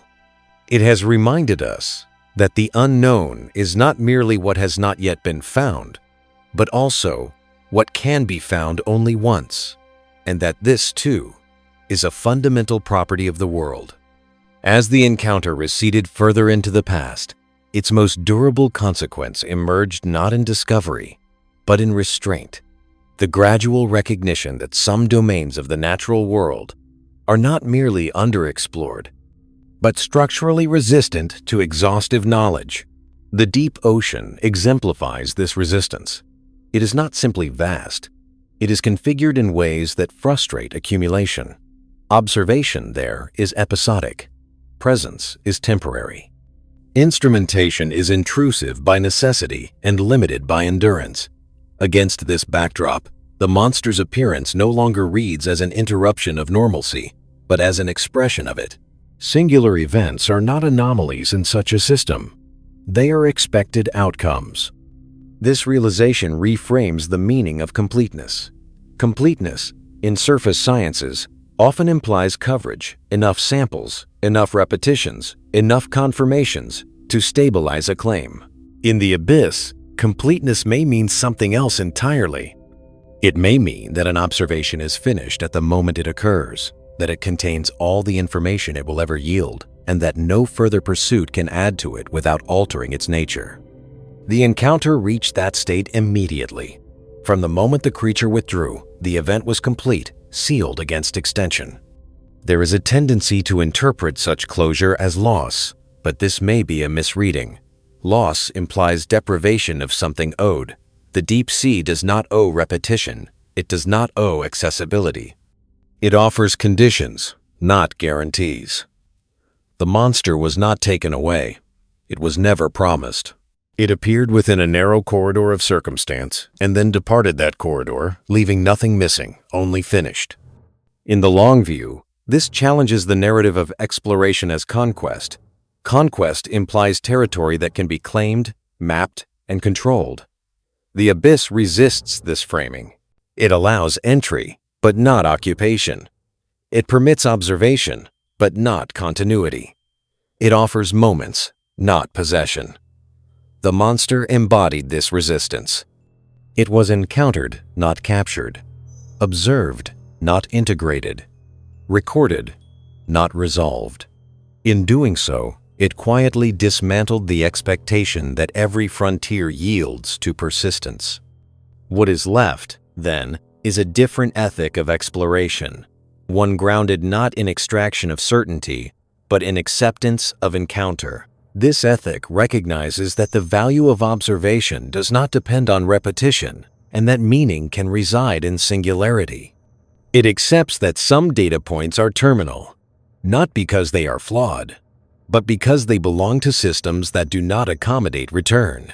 The monster's record stands as a case study in this ethic, long before it was articulated as such. Over time, the encounter's language shifted again. not toward explanation, but toward precision. Descriptions became leaner, stripped of speculation. What remained were measurements, timestamps, coordinates, sensor readings, facts, unburdened by narrative ambition.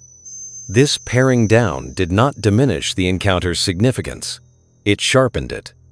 By refusing to extend beyond what was known, the record preserved the integrity of the unknown. It prevented the monster from becoming a placeholder for imagination. It remained what it was, an event, nothing more, nothing less. This restraint is rare. In the absence of repetition, imagination tends to expand. Here, it was held in check by the density of the data and the clarity of the limits. The monster did not invite extrapolation because it provided no leverage. There was no behavior to extend, no ecology to infer, no lineage to trace. The encounter was self-contained, and that containment proved surprisingly robust over time. As decades passed, the deep sea continued to produce discoveries that were dramatic, complex, and repeatable. Entire ecosystems were revealed. New metabolic pathways were described. The boundaries of known life expanded. None of these developments diminished the encounter. If anything, they reinforced it. The more that became known, the clearer it was that this event belonged to a different category, not a gap in knowledge, but a demonstration of its limits. The monster's enduring presence in the archive serves a quiet function. It prevents complacency. It resists the notion that the unknown is merely the not yet known. It asserts without argument that some aspects of reality may remain singular forever, not because they are inaccessible, but because they are not structured to be accessed repeatedly. This assertion does not undermine science. It grounds it. Seen once, never again. The phrase now reads less like a mystery and more like a measurement, a precise description of an interaction between human inquiry and a system large enough to absorb it without trace. The deep ocean absorbed the encounter completely. It did not echo it. It did not amplify it. It simply continued. And in that continuation lies the final clarity. The monster was not a warning, not a promise, not a riddle demanding solution. It was an instance brief, exact, and finished of the world exceeding the structures built to understand it. Such instances do not accumulate. They do not compound. They stand alone, immutable, reminding those who encounter them that exploration is not a path toward certainty, but a series of intersections, some fleeting, some enduring, all contingent. The abyss remains vast. Observation remains partial. And somewhere within that imbalance lies the reason the monster could appear once, be seen clearly, and then vanish without remainder complete in its singularity, indifferent to repetition, and permanently embedded in the quiet margin where knowledge ends and the world continues. At this stage, the encounter no longer belongs exclusively to oceanography. It has slipped its disciplinary boundaries and settled into a broader category of human experience, those rare moments when observation outpaces explanation and then stops, leaving understanding permanently asymmetrical. The deep-sea monster is now less an object of study than a reference for scale. Scale of environment, scale of time, scale of ignorance. It marks a point where confidence gives way not to doubt, but to proportion. The deep ocean is often described using metaphors of emptiness, yet emptiness implies absence of content. What the encounter revealed is something different, saturation without accessibility. The abyss may be full, but full in ways that do not organize themselves around detectability. Life there does not need to be abundant, persistent, or legible to exist. It does not need to announce itself repeatedly to matter. The monster exemplified this perfectly. It was present without permanence, observable without continuity, real without legacy. In human terms, this is difficult to accept. Human systems are built around accumulation. Knowledge grows by layering observations, by reinforcing patterns through repetition.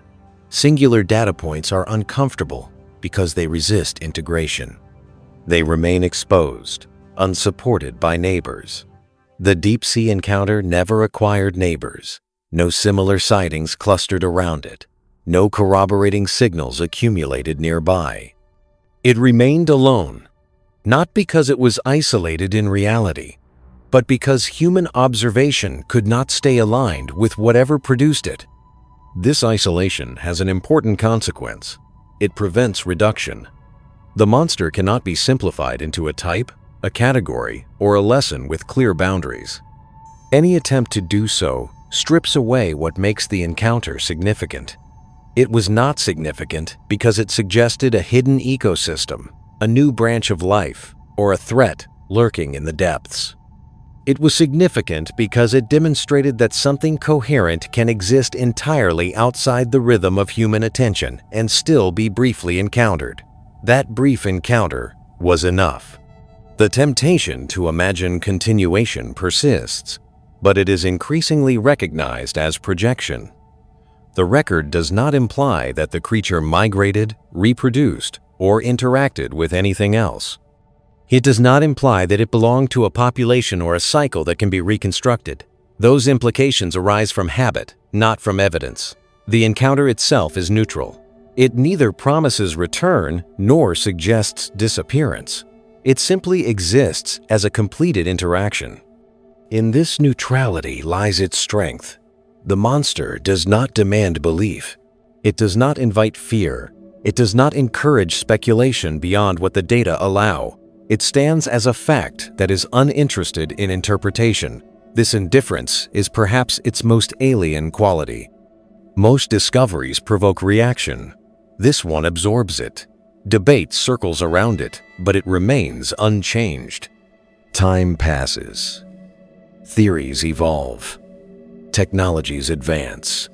And the encounter remains exactly what it was when it occurred. There is a subtle inversion here. Usually, the unknown is defined by lack of data. In this case, the unknown is defined by the sufficiency of data paired with the impossibility of extension. The encounter does not suffer from vagueness. It suffers from finality. There is nothing more to extract from it without repeating it, and repetition has not occurred. This places it in a category closer to historical events than scientific phenomena. Things that can be documented precisely, but never re-experienced. Yet, unlike history, the encounter has no human agency at its center. No decision altered its course. No action shaped its outcome. Humans were present only as observers, and even that presence was incidental. The deep sea did not respond. It did not adapt. It did not acknowledge. The asymmetry is complete. Humans noticed. The abyss did not. As exploration continues, this asymmetry becomes more apparent. The more the deep ocean is mapped, the clearer it becomes that mapping does not equate to familiarity. Coordinates do not confer understanding. Coverage does not guarantee encounter. The monster appeared in a mapped place, at a measured depth, under controlled conditions, and still it vanished without consequence. The map remained. The phenomenon did not. This disconnect undermines the comforting idea that the world becomes more predictable as it becomes more known. The deep sea suggests a different trajectory. Knowledge increases, but predictability does not necessarily follow. Some systems remain fundamentally probabilistic from the perspective of observation, not because they are random, but because they operate at scales misaligned with inquiry. The monster was a momentary alignment. Nothing more. Seen once, never again. The phrase has now fully shed its emotional charge. It is no longer a lament or a provocation. It is a technical description of an interaction that occurred under conditions unlikely to recur. It does not imply mystery so much as mismatch. The deep ocean and human exploration touched briefly, then diverged. In that divergence lies a quiet lesson. Exploration is not a guarantee of revelation. It is an invitation to encounter. Sometimes, the encounter expands into knowledge. Sometimes it closes immediately, leaving behind only the certainty that something was there. The deep-sea monster belongs to the latter category. It offered no continuation, no leverage, no foothold. It offered only itself, briefly, and then withdrew entirely. The abyss remains unchanged by this. It continues its slow processes, its vast circulations, its pressure-bound equilibria. Somewhere within it, countless configurations of matter and energy exist that will never intersect with observation. One of them did, once. That intersection was recorded. That is all. And in the end, that is enough. With sufficient distance, the encounter no longer reads as an outlier, but as a calibration point, a quiet adjustment to the scale at which certainty operates. It recalibrates expectations, not downward, toward skepticism, but outward, toward proportion. The deep ocean is not merely difficult to know, it is disproportionate to knowing. Its volume overwhelms sampling. Its timelines dilute cause and effect. Its processes unfold without regard for witness. Within such a system, the existence of singular, non-repeating encounters is not exceptional. It is mathematically inevitable. What remains remarkable is that one such encounter was captured with clarity rather than dissolving into ambiguity. This clarity, paradoxically, increases the weight of the absence that followed. If the data had been noisy, the interpretation would have frayed. If the encounter had been partial, it would have invited reconstruction. Instead, the record is precise enough to resist both dismissal and elaboration. It closes the door, it opens.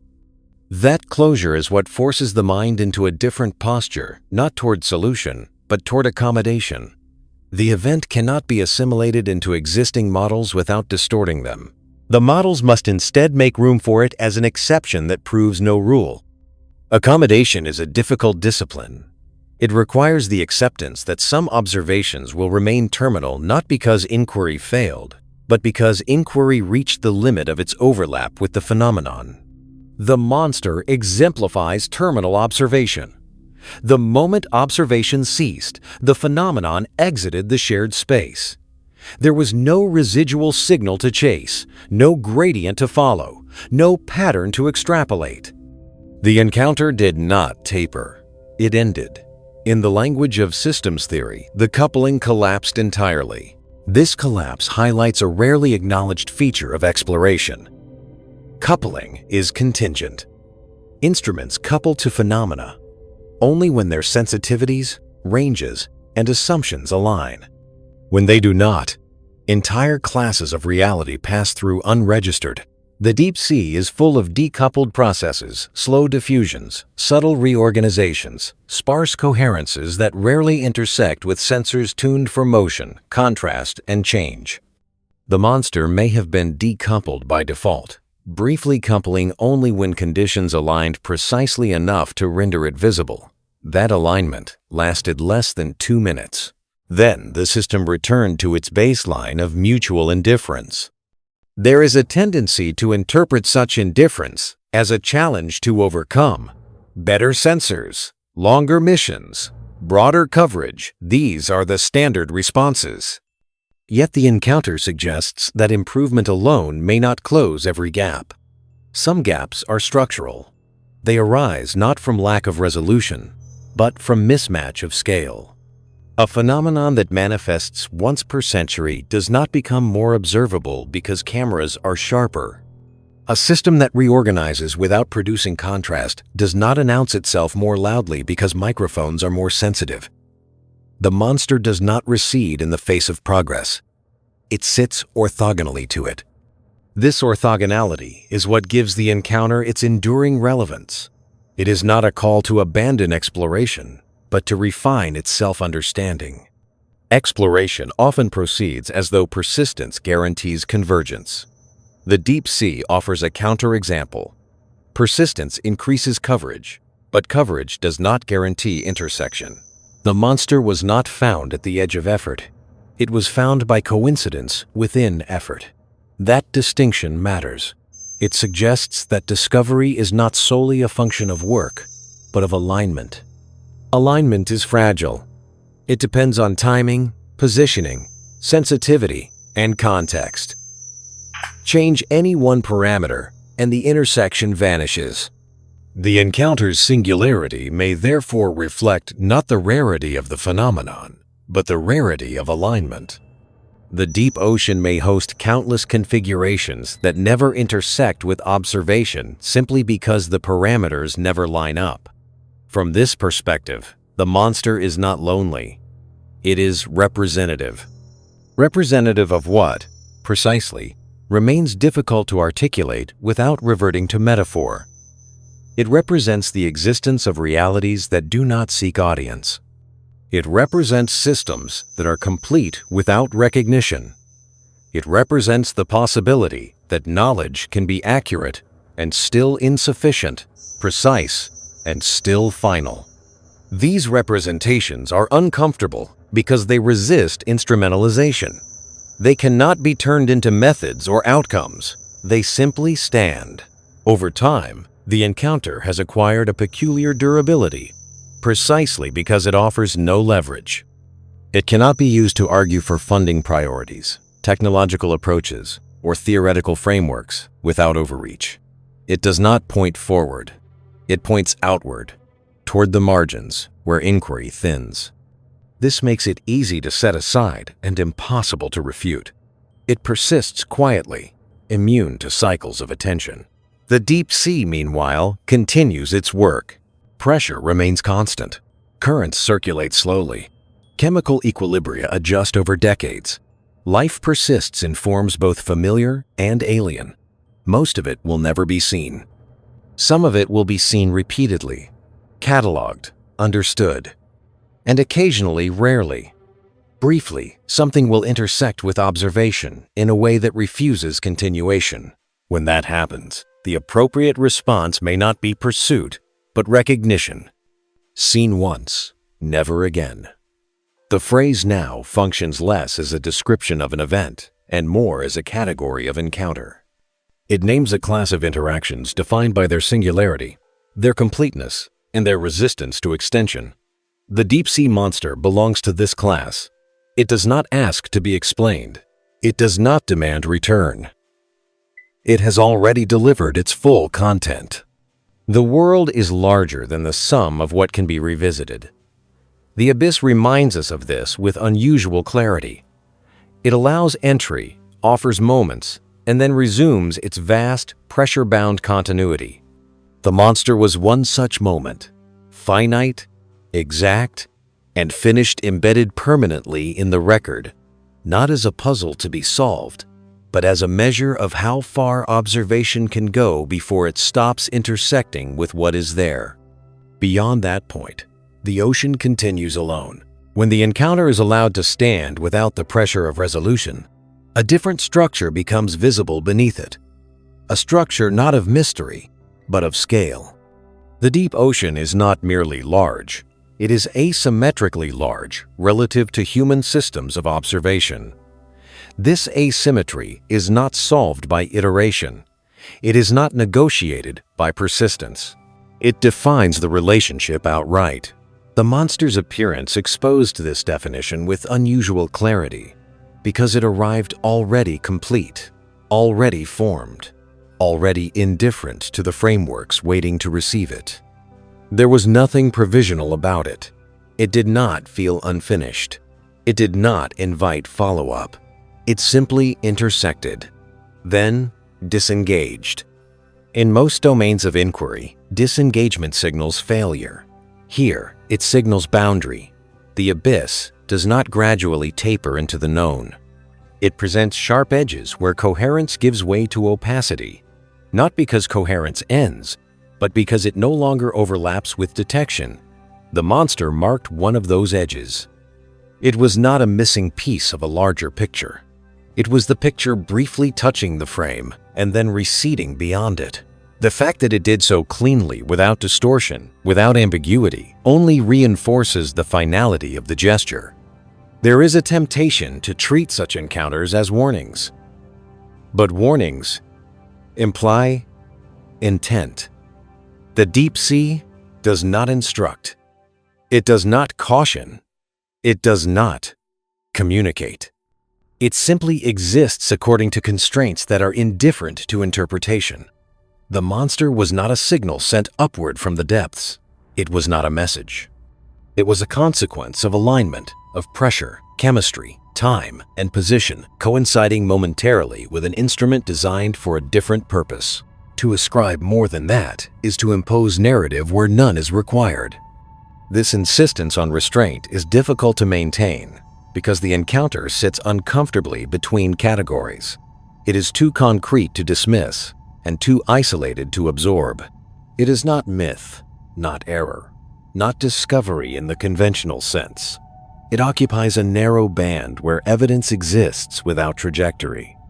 This band is rarely acknowledged because it complicates the story of progress. Progress depends on continuity. Singularities interrupt it. Yet singularities are not rare in the universe at large. They are only rare within curated records.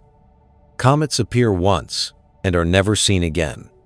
Geological formations record events that occurred once and will never recur. Extinction itself is singular at the level of species. The deep-sea encounter belongs to this broader family of irrecoverable events, things that happened fully and then closed. What distinguishes it is proximity.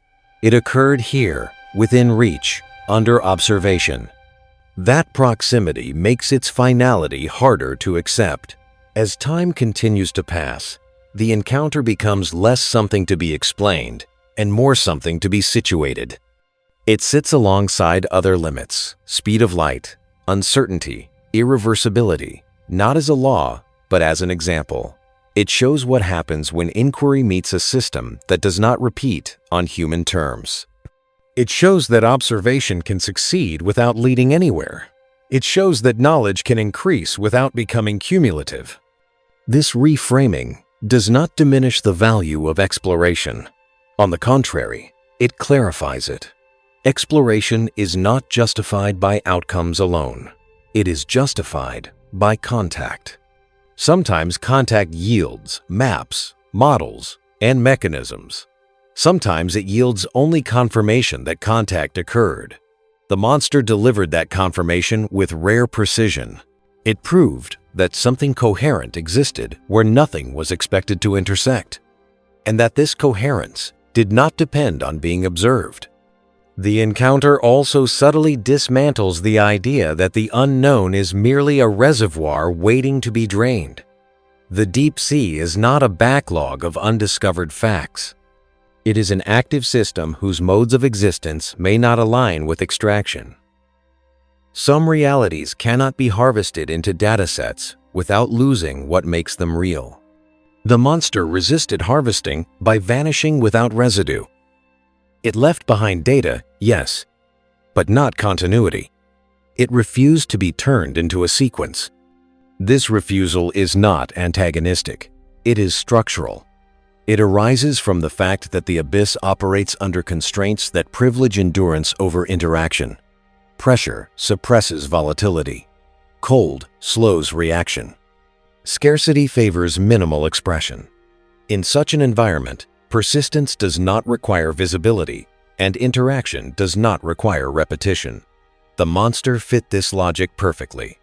It existed without signaling, interacted without engagement, and departed without trace. Over time, the human response to this logic matures. Initial fascination gives way to acceptance. Acceptance gives way to integration, not integration of the phenomenon into theory, but integration of its implications into expectation. The deep sea is no longer imagined as a place where everything will eventually be found. It is imagined as a place where some things will be found only once, and where that is sufficient. Seen once, never again. At this point, the phrase no longer carries narrative weight. It functions as a technical descriptor of a completed interaction. It does not invite continuation. It does not demand elaboration. It marks a boundary condition and then stops. The monster has done all it will ever do. in relation to human knowledge. The ocean continues. Pressure remains. Currents shift imperceptibly. Systems unfold on timescales that dwarf memory. Somewhere within that immensity, countless configurations exist that will never intersect with observation. One did. That intersection was recorded. It does not need to happen again to matter. In allowing the encounter to remain singular, something important is preserved, not mystery, but proportion. The world is not obligated to align repeatedly with curiosity. Sometimes it aligns once. That alignment is enough.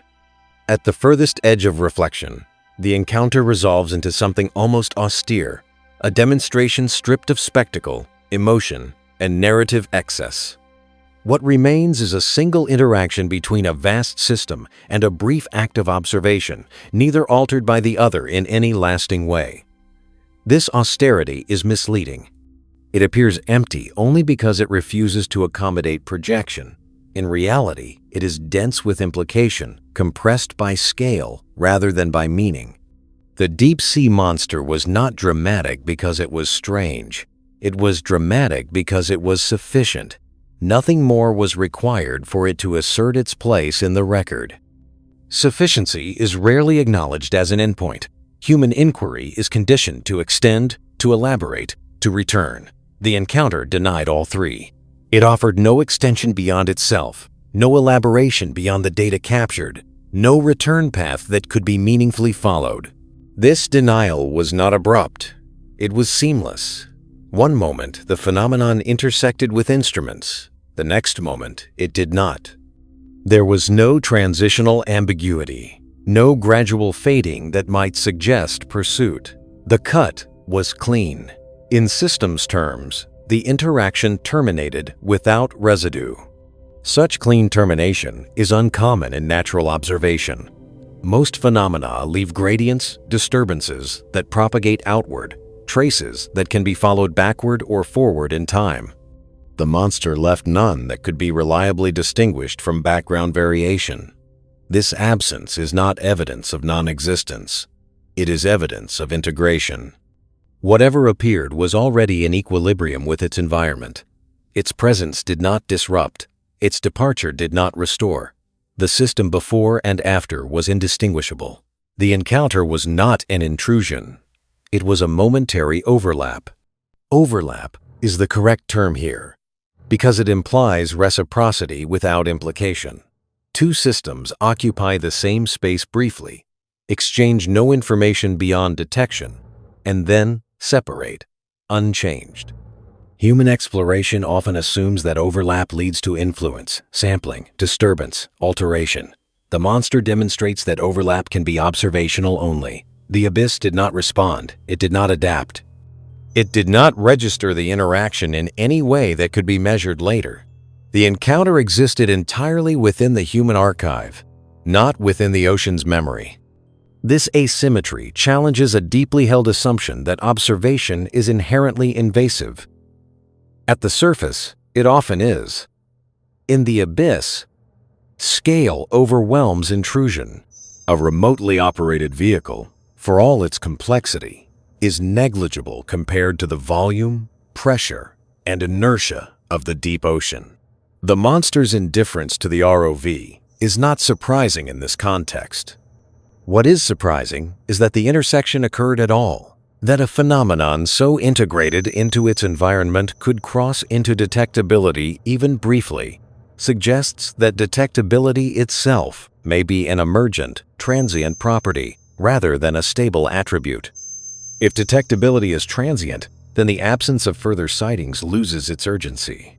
The question shifts from why it has not been seen again to why it was seen in the first place. That question has no singular answer. It likely reflects a convergence of variables: instrument sensitivity, environmental state, positional coincidence, temporal alignment, none of which can be isolated or reproduced independently. The encounter was not caused, it occurred. This framing strips the event of mystery without diminishing its significance.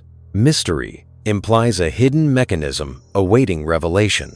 The monster does not imply hiddenness, it implies misalignment. The deep ocean and human observation operate on different axes. Occasionally, those axes cross. When they do, something may be seen. When they do not, nothing changes. The encounter was one such crossing, brief and exact. As the narrative reaches this point, continuation becomes unnecessary. There is nothing left to resolve because nothing remains unresolved in the technical sense. The data say what they say. The absence says what it says. Interpretation can circle endlessly, but it will not advance. This is not stagnation. It is completion. The encounter has reached a state where further reflection yields diminishing returns, not because it lacks depth, but because it has been fully encountered on its own terms. Seen once, never again. The phrase now reads like a boundary marker etched into the archive. It does not ask to be crossed. It does not invite challenge. It simply marks where observation ended and where the system continued alone. Beyond that line, speculation loses purchase. Before it, the record is complete. The deep ocean remains what it has always been: vast, pressure-bound, slow, and largely indifferent to the frameworks imposed upon it. It will continue to produce phenomena that intersect with observation repeatedly, occasionally, or not at all. Some will become familiar. Others will remain singular. The monster belongs to the latter category, and in that belonging, it has already fulfilled its role. There is no need for an epilogue beyond this. The encounter does not point forward. It does not ask to be remembered differently. It remains fixed, quiet, and exact, an instance of the world exceeding repetition, without exceeding reality. The ocean closes over it, not as concealment, but as continuation. At the furthest edge of reflection, the encounter resolves into something almost austere, a demonstration stripped of spectacle, emotion, and narrative excess. What remains is a single interaction between a vast system and a brief act of observation, neither altered by the other in any lasting way. This austerity is misleading. It appears empty only because it refuses to accommodate projection. In reality, it is dense with implication, compressed by scale, rather than by meaning. The deep sea monster was not dramatic because it was strange. It was dramatic because it was sufficient. Nothing more was required for it to assert its place in the record. Sufficiency is rarely acknowledged as an endpoint. Human inquiry is conditioned to extend, to elaborate, to return. The encounter denied all three. It offered no extension beyond itself, no elaboration beyond the data captured, no return path that could be meaningfully followed. This denial was not abrupt. It was seamless. One moment the phenomenon intersected with instruments. The next moment, it did not. There was no transitional ambiguity, no gradual fading that might suggest pursuit. The cut was clean. In systems terms, the interaction terminated without residue. Such clean termination is uncommon in natural observation. Most phenomena leave gradients, disturbances that propagate outward, traces that can be followed backward or forward in time. The monster left none that could be reliably distinguished from background variation. This absence is not evidence of non-existence. It is evidence of integration. Whatever appeared was already in equilibrium with its environment. Its presence did not disrupt. Its departure did not restore. The system before and after was indistinguishable. The encounter was not an intrusion. It was a momentary overlap. Overlap is the correct term here because it implies reciprocity without implication. Two systems occupy the same space briefly, exchange no information beyond detection, and then separate unchanged. Human exploration often assumes that overlap leads to influence, sampling, disturbance, alteration. The monster demonstrates that overlap can be observational only. The abyss did not respond. It did not adapt. It did not register the interaction in any way that could be measured later. The encounter existed entirely within the human archive, not within the ocean's memory. This asymmetry challenges a deeply held assumption that observation is inherently invasive. At the surface, it often is. In the abyss, scale overwhelms intrusion. A remotely operated vehicle, for all its complexity, is negligible compared to the volume, pressure, and inertia of the deep ocean. The monster's indifference to the ROV is not surprising in this context. What is surprising is that the intersection occurred at all, that a phenomenon so integrated into its environment could cross into detectability even briefly suggests that detectability itself may be an emergent, transient property rather than a stable attribute. If detectability is transient, then the absence of further sightings loses its urgency. The question shifts from why it has not been seen again to why it was seen in the first place.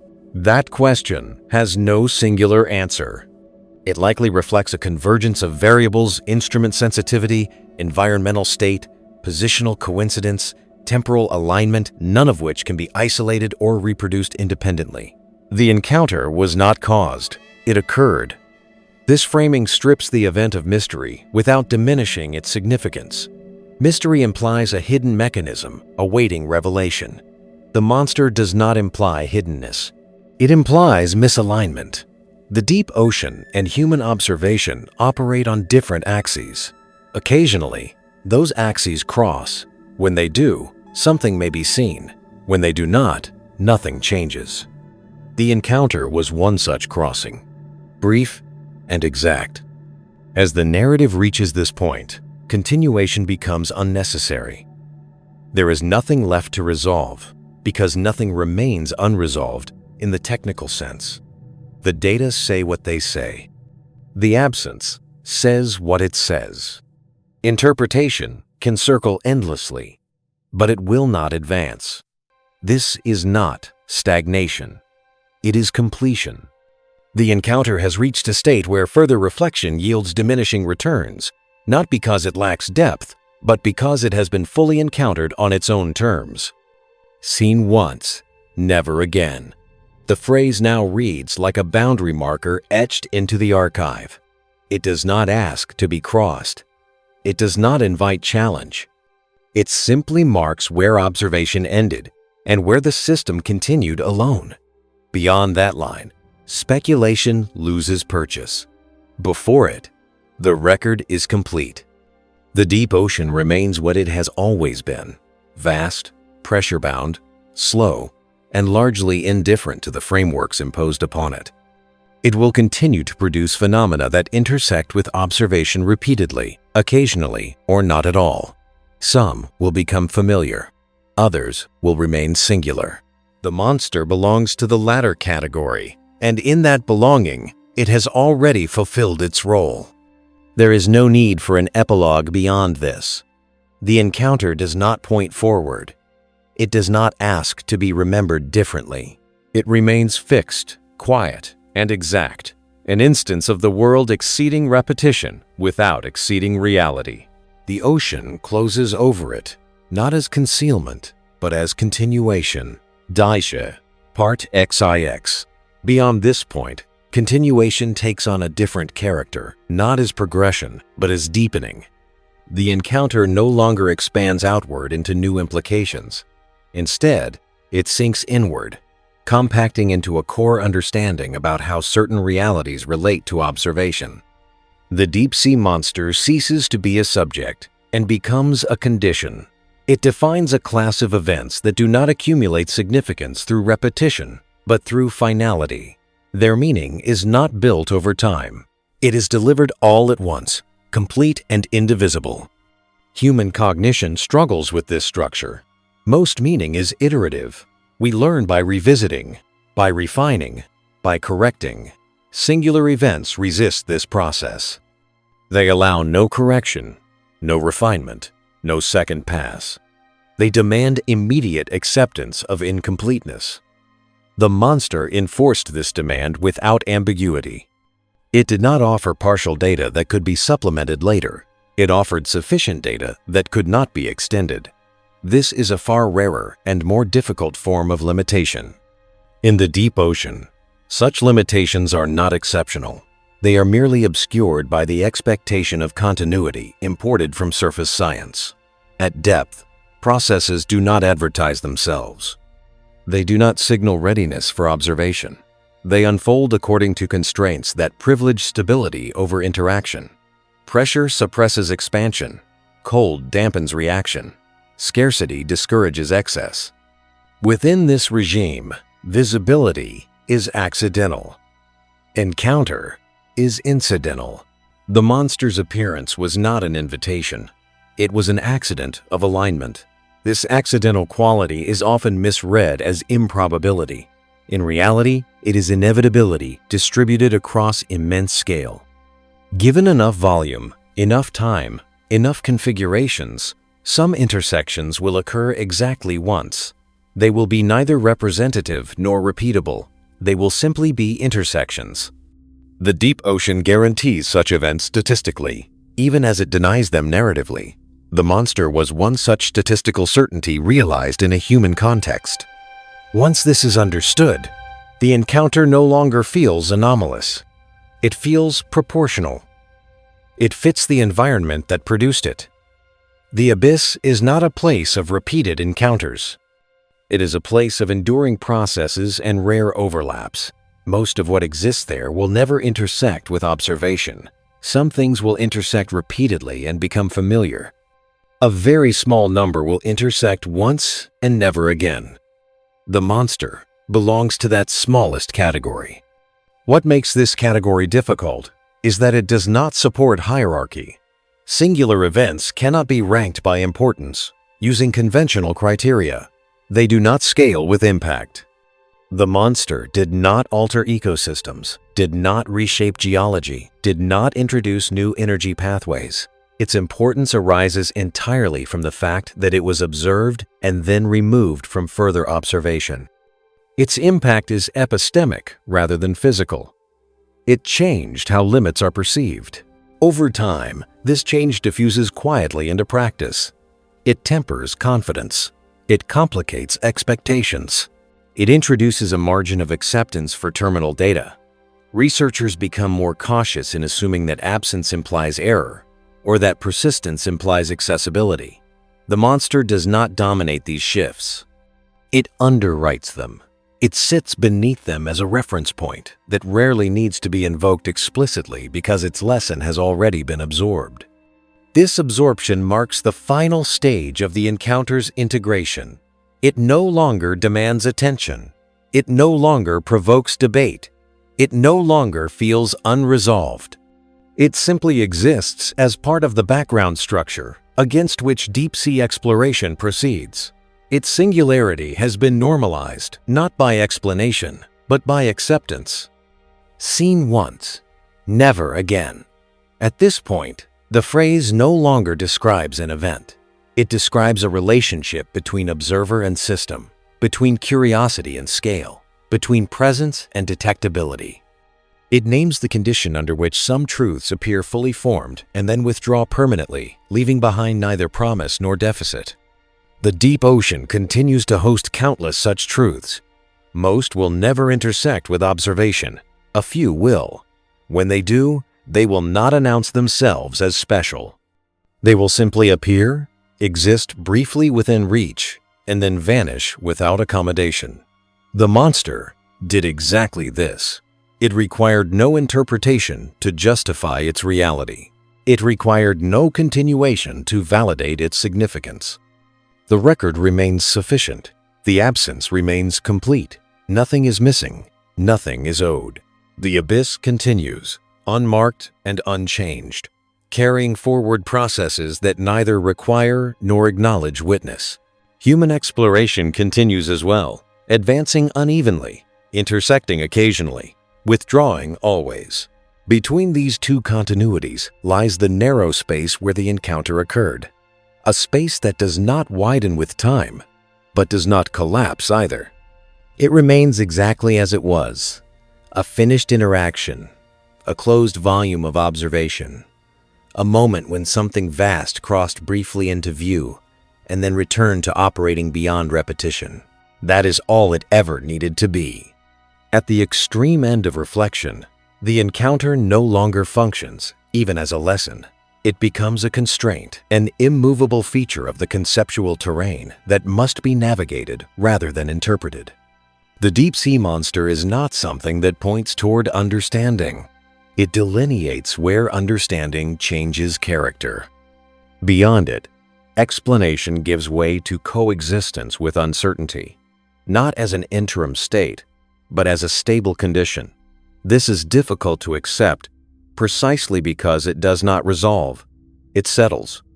The deep ocean is often imagined as a repository of secrets waiting to be extracted, yet this metaphor collapses under scrutiny. Secrets imply intentional concealment and eventual revelation. The abyss conceals nothing. It simply operates at scales that do not privilege exposure. Pressure erases volatility. Cold suppresses expression. Immensity dilutes coincidence. Within this regime, phenomena do not announce themselves repeatedly to ensure recognition. They persist, regardless of whether they are seen. The monster's appearance did not violate this regime. It briefly intersected with it. Intersection is not revelation. Revelation implies permanence of access. Intersection implies momentary overlap. The distinction matters. The encounter did not open a door into a hidden domain. It brushed past a boundary that remains intact. The boundary was not crossed. It was touched. That touch was sufficient to register, insufficient to traverse. The event ended exactly where it began, at the edge of overlap. This framing dissolves the lingering sense that something was left unfinished. Nothing was interrupted. Nothing was cut short. The encounter ran its full course, according to conditions that had nothing to do with human expectation. Its duration was not a failure of opportunity. It was a property of alignment. When alignment ended, so did detectability. There is no reason to assume that detectability is a persistent trait of whatever was observed. It may have been emergent, fleeting, and context-dependent. The monster may not have vanished. It may simply have ceased to be visible in any meaningful sense. Visibility itself becomes suspect under this view. It is not an intrinsic quality of phenomena, but a negotiated outcome between observer and environment. In the deep sea, where conditions are extreme and gradients are shallow, visibility may flicker unpredictably. A phenomenon may pass in and out of detectability without changing in any substantive way. The monster's singular appearance may reflect not rarity of existence, but rarity of visibility. This distinction does not soften the finality of the encounter. It sharpens it. Visibility is not owed. Once this is accepted, the emotional charge dissipates. There is no longer frustration at the absence of return, because return was never implied. The encounter does not represent a lost opportunity. It represents a completed one. The fact that it cannot be extended does not diminish its value. It defines it. Some interactions are valuable precisely because they are terminal. They mark limits rather than paths. The deep sea enforces such limits naturally. It is not optimized for observation. It does not scale down to human temporalities. It does not repeat itself for convenience. Its processes are slow, sparse, and distributed. Within such a system, any sustained overlap with observation is remarkable. A brief overlap is not disappointing. It is sufficient. The monster's record stands as a precise instance of this sufficiency. It does not require reinterpretation as technology advances. It does not become obsolete. It remains legible because it never claimed more than it delivered. It does not pretend to be representative. It does not suggest extrapolation. It is a single complete data structure, embedded in a larger, largely inaccessible system. This is why the encounter has not faded. It has not been superseded. New discoveries have added richness to understanding of the deep ocean, but they have not absorbed the monster. They coexist with it. Familiarity elsewhere does not domesticate singularity here. The two occupy different logical spaces. One accumulates, the other stands. In time, Even the impulse to explain recedes. The encounter no longer provokes theories or counter-theories. It provokes orientation. It reminds those who encounter its record that exploration does not converge uniformly. It branches, intersects, terminates, and diverges. Some branches lead to networks of understanding. Others end abruptly, not in failure, but in completion. Seen once, never again. At this point, the phrase has become almost technical, a concise descriptor of a class of observational outcomes. It carries no drama. It carries no regret.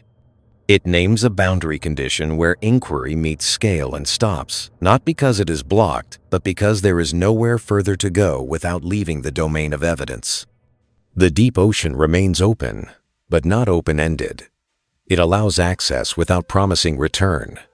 It permits observation without guaranteeing continuation. The monster was one such permitted observation. It passed through the narrow aperture of detectability and then exited that aperture entirely. The aperture did not widen. The phenomenon did not adapt. The interaction concluded. Nothing further needs to be said. The encounter has reached its natural terminus, not because it has been resolved, but because it has been fully accounted for on its own terms. It does not await rediscovery. It does not anticipate explanation. It remains exactly what it was at the moment it ended, a complete, singular overlap between human observation and a system vast enough to absorb it without trace. Beyond that overlap, the abyss continues alone. At this final depth of consideration, the encounter no longer even gestures toward mystery. Mystery implies concealment, a hidden structure waiting to be uncovered. What remains here is simpler and more severe: proportion. The deep ocean is proportionally misaligned with human modes of knowing, and the monster was an instance where that misalignment briefly relaxed without resolving. The event did not conceal an answer. It exposed a ratio between what exists and what can be revisited that cannot be corrected by effort alone. In this light, the encounter becomes almost inevitable. In any system whose volume, duration, and internal diversity exceed observational capacity by several orders of magnitude, there will be interactions that occur exactly once relative to the observer. Not because the phenomena are unique in themselves, but because the observer's presence is vanishingly sparse. The deep ocean guarantees singularity as a statistical outcome. What is unusual is not that something was seen once, but that it was seen clearly enough to be recorded without distortion. Clarity without continuation is the defining feature here. It inverts the usual hierarchy of scientific comfort, which prefers partial clarity that can be extended over complete clarity that cannot. The monster offered no foothold for iteration. It did not allow a second measurement to refine the first. It did not degrade into ambiguity over time. It remained precise, bounded, and finished. This precision is what makes it difficult to absorb. It cannot be smoothed into uncertainty. It stands. Standing alone, the encounter quietly dissolves several assumptions at once. It dissolves the assumption that rarity implies error. It dissolves the assumption that persistence is a prerequisite for reality. It dissolves the assumption that understanding must grow cumulatively to be valid. In their place, it installs a more austere condition. Some realities are fully real, fully observable, and fully unrecoverable. Their completeness is not negotiable. The deep ocean accommodates this condition effortlessly. It is not structured for repetition at human scale. Its dynamics are governed by inertia, diffusion, and slow equilibration. Within such dynamics, repetition is incidental, not guaranteed. The monster's non-return does not require explanation, because return was never a property of the system. The system continues. The overlap does not. From this perspective, the desire to continue the narrative begins to feel misplaced. Continuation implies unfinished business. There is none. The encounter does not point toward future action or revised strategy. It does not imply that something went wrong. It implies that something occurred and then ceased to intersect. That is all. Even the language of disappearance becomes misleading. Disappearance suggests movement away from a shared space. In reality, the shared space itself collapsed. The deep ocean did not lose the phenomenon. Human observation lost alignment with it. The phenomenon may persist unchanged, or it may have transformed, or it may have ended entirely. None of these possibilities alters the structure of the encounter. The overlap ended. The systems decoupled. The record closed. This closure is not an endpoint imposed by exhaustion of thought. It is an endpoint imposed by fidelity to the data. To go further would be to invent continuity where none is indicated. The discipline required here is not imagination, but restraint. The monster remains compelling precisely because it resists being turned into more than it is. It is a completed interaction, not a seed. As exploration continues elsewhere, this restraint becomes increasingly valuable. It guards against the assumption that every anomaly is a prelude. It allows for the possibility that some observations are terminal, not because they are trivial, but because they are exact. The deep ocean does not scale down to narrative convenience. It does not repeat itself to satisfy curiosity. It offers what it offers, when it offers it, and then resumes its own continuity. Seen once, never again. The phrase has now reached its most literal meaning. It does not frame a story. It states a condition. It describes a precise relationship between an observer and a system at a specific moment in time. That relationship existed briefly and then ended. Nothing further is implied. The ocean remains vast. Observation remains partial. Between them lies a narrow corridor where overlap sometimes occurs. One such overlap has already been recorded. It does not need embellishment. It does not need defense. It does not need a sequel. When all interpretive pressure is finally released, when the encounter is allowed to exist without demand, it settles into a form that is almost geological, in character dense, immobile, and resistant to erosion by further thought. The deep-sea monster no longer occupies the role of subject or object. It becomes a fixed layer within the intellectual sediment of exploration. It is not built upon. It is built around. Later ideas do not replace it. They accumulate above it, knowing that beneath their structures lies something that cannot be reshaped without distortion. This is not stagnation. It is stabilization.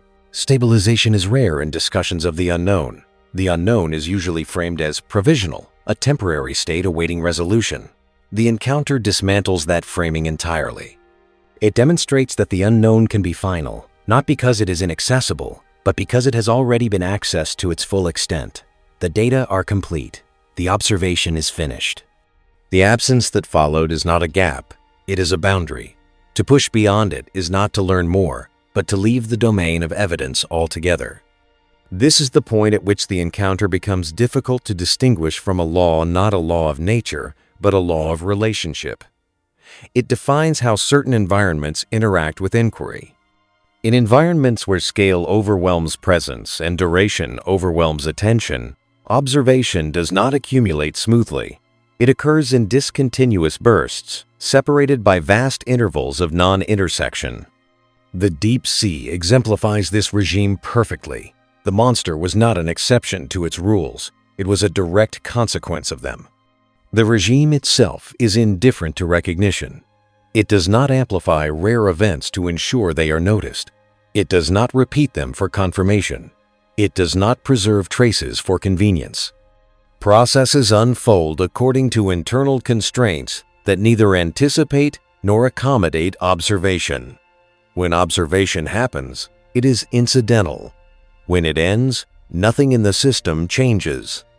The encounter adhered to this logic with absolute fidelity. Nothing before it pointed toward it. Nothing after it responded to it. It existed as an isolated overlap, then dissolved back into systemic continuity. This understanding reframes the emotional response often associated with such events. There is no reason for frustration, because nothing was withheld. There is no reason for anticipation, because nothing was promised. The encounter did not fail to become something more. It succeeded completely in being what it was. That success is uncomfortable only because it denies the habitual expectation of extension. Human curiosity is forward-driven. The monster offers no forward motion. It offers a full stop. A full stop is difficult to accept because it contradicts the momentum-driven structure of inquiry. Research programs are designed to continue. Questions are designed to generate sub-questions. Data are expected to branch. The encounter did none of this. It terminated cleanly, without producing offspring in the form of testable hypotheses. This does not make it sterile. It makes it self-contained. Its value does not lie in productivity, but in definition. It defines a limit without requiring enforcement. In this sense, the deep-sea monster is not a mystery, but a measurement. It measures the maximum duration for which a particular phenomenon intersected with observation. It measures the minimum scale at which detectability collapses. It measures the tolerance of the system for intrusion without response. These measurements are not numerical, but structural.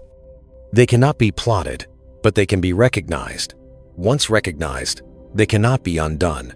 As time continues to pass, the encounter becomes increasingly resistant to reinterpretation, not because new ideas are unwelcome, but because they add nothing. The event does not gain depth through commentary. It gains clarity through silence. Each attempt to extend it reveals the same boundary again. Eventually, this repetition of boundary recognition gives way to acceptance. The encounter is no longer something to think through. It is something to think with. Thinking with the encounter alters the posture of exploration. It encourages attentiveness without entitlement. It encourages documentation without expectation. It encourages presence without assumption of return. These are not dramatic shifts, but they are consequential. They reshape how anomalies are treated, how absence is interpreted, how finality is recognized. The monster does not need to be invoked explicitly for these shifts to occur. Its influence operates below the level of citation. At this depth of integration, the encounter loses even its identity as a monster. The word becomes irrelevant. What matters is not size, strangeness, or defiance of classification, but behavior relative to observation. The phenomenon was encountered, aligned briefly with detection, and then ceased to intersect. That behavior defines its category more precisely than any anatomical speculation ever could. It belongs to the class of realities that do not repeat for observers, regardless of whether they repeat for themselves. Seen once, never again. At this point, the phrase is no longer descriptive. It is declarative. It states a condition that has already been fulfilled and will not change. It does not express longing or surprise. It expresses closure. The encounter has reached the only ending it could have, without becoming something else. Beyond that ending, the ocean continues uninterrupted. Pressure gradients persist. Chemical balances shift imperceptibly. Vast volumes remain unsampled. None of this contradicts the encounter. None of it resolves it. It simply provides the context in which such encounters are inevitable and unrecoverable. The monster did not emerge from mystery and return to it. It emerged from scale and returned to scale. There is nothing left to pursue here, and that is precisely the point. The encounter does not invite pursuit. It invites recognition of proportion between what exists and what can be held within observation. That proportion cannot be altered by effort. It can only be acknowledged. And with that acknowledgement, the narrative does not continue. It settles. Once the encounter has fully settled into this state of intellectual immobility, something unexpected becomes visible, not in the phenomenon itself, but in the space around it. The silence that follows no longer feels empty. It acquires texture. It becomes a medium rather than a void. The deep sea has always been silent in a literal sense, but here, silence takes on a conceptual weight. It is the silence that follows completion, not the silence of anticipation. Nothing is about to happen. Nothing is missing. The system is whole. This distinction matters because it clarifies why the encounter does not decay into irrelevance. Many observations lose significance when they fail to generate further data. This one does not. It remains intact precisely because it does not pretend to lead anywhere. It does not suggest a hidden chapter waiting to be uncovered. It does not imply that something went wrong in the process of observation. It does not hint at a corrective future. It exists entirely in the present tense of its own occurrence, even as years pass around it. The deep ocean accommodates this kind of event effortlessly. It is a domain where persistence does not depend on visibility and where continuity does not require documentation. Processes continue regardless of whether they are recorded. Structures form and dissolve without witness. The monster's appearance fits seamlessly into this pattern. It did not interrupt anything. It did not alter trajectories. It did not register as disturbance. From the ocean's perspective, nothing happened. From the human perspective, something definitive occurred. This asymmetry is the encounter's most durable feature.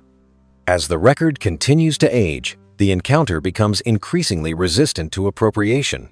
It cannot be turned into a parable without losing its precision.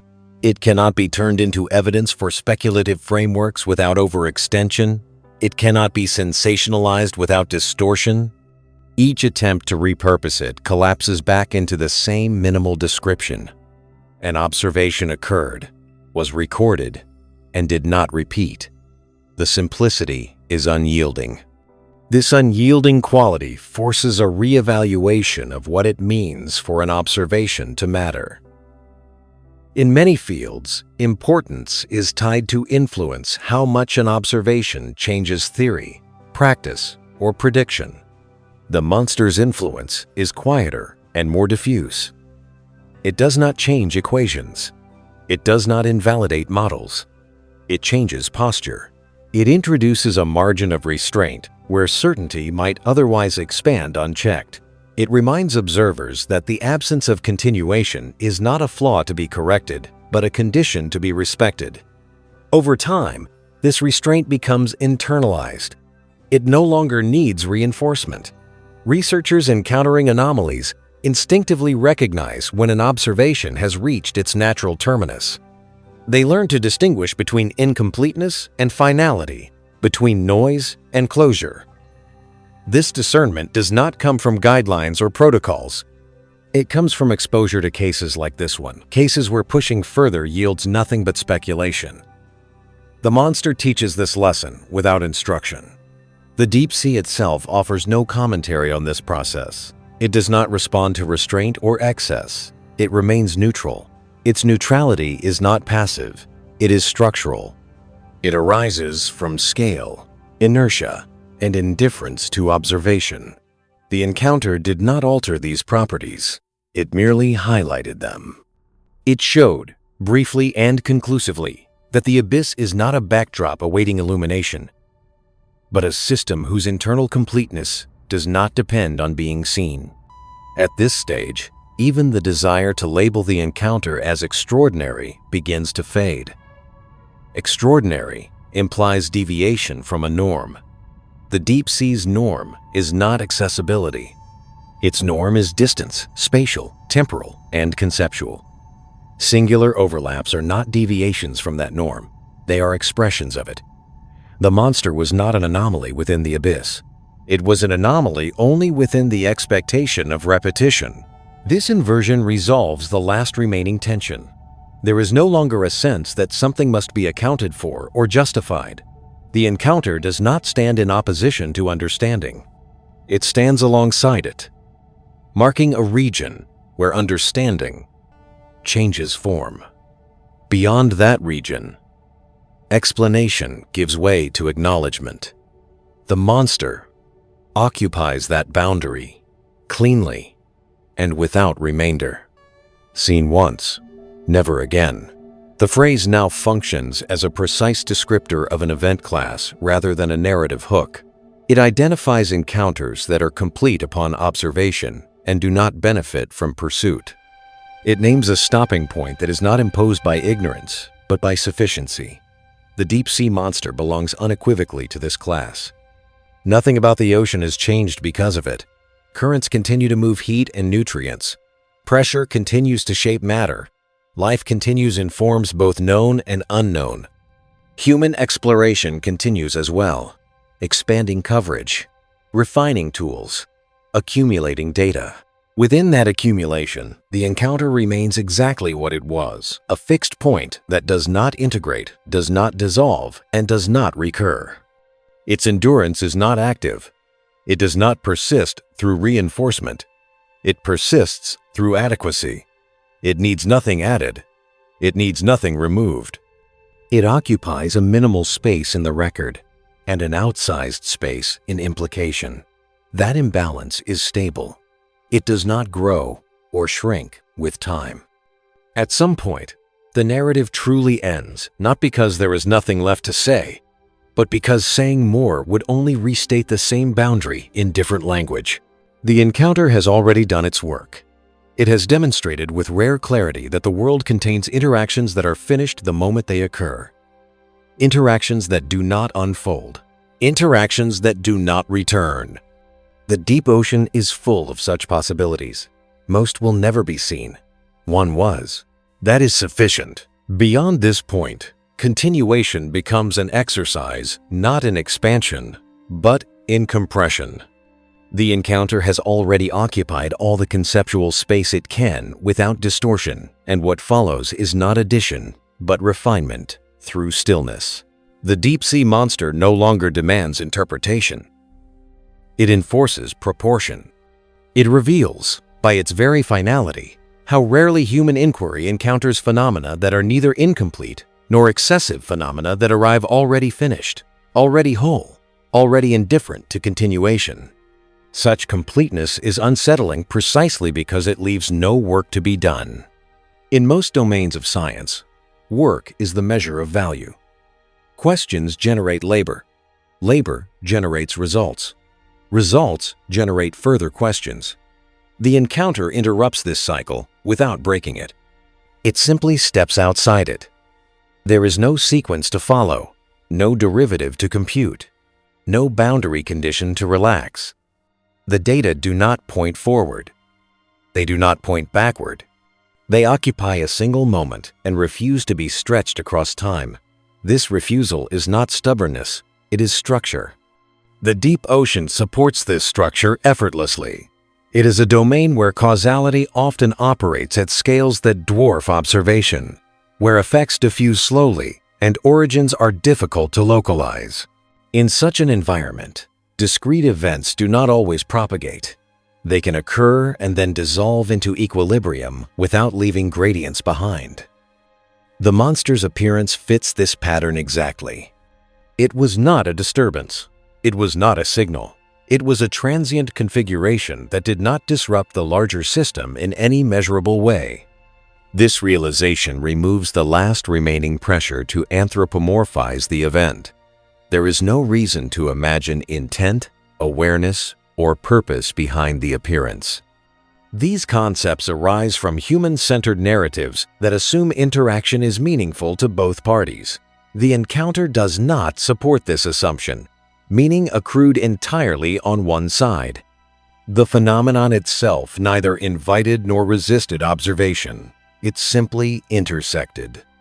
Intersection without reciprocity is difficult to integrate into human understanding because it undermines the assumption that observation is a form of engagement.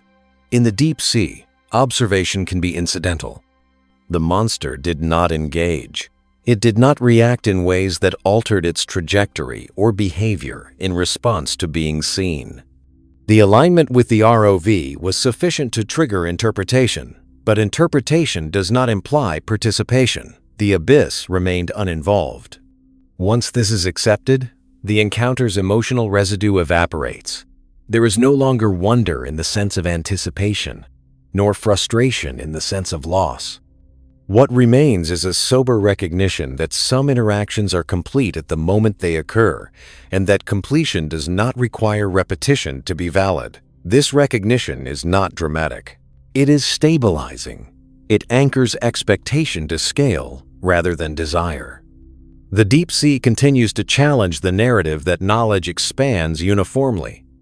It expands unevenly, in clusters and gaps, in dense regions of familiarity and vast regions of silence. The monster occupies one of those silent regions, not because nothing is there, but because nothing aligns repeatedly. The silence is not empty. It is simply not conversational. Over time, this understanding becomes part of the background assumption of exploration. It no longer needs articulation. It informs decisions implicitly. It tempers confidence. It reframes absence.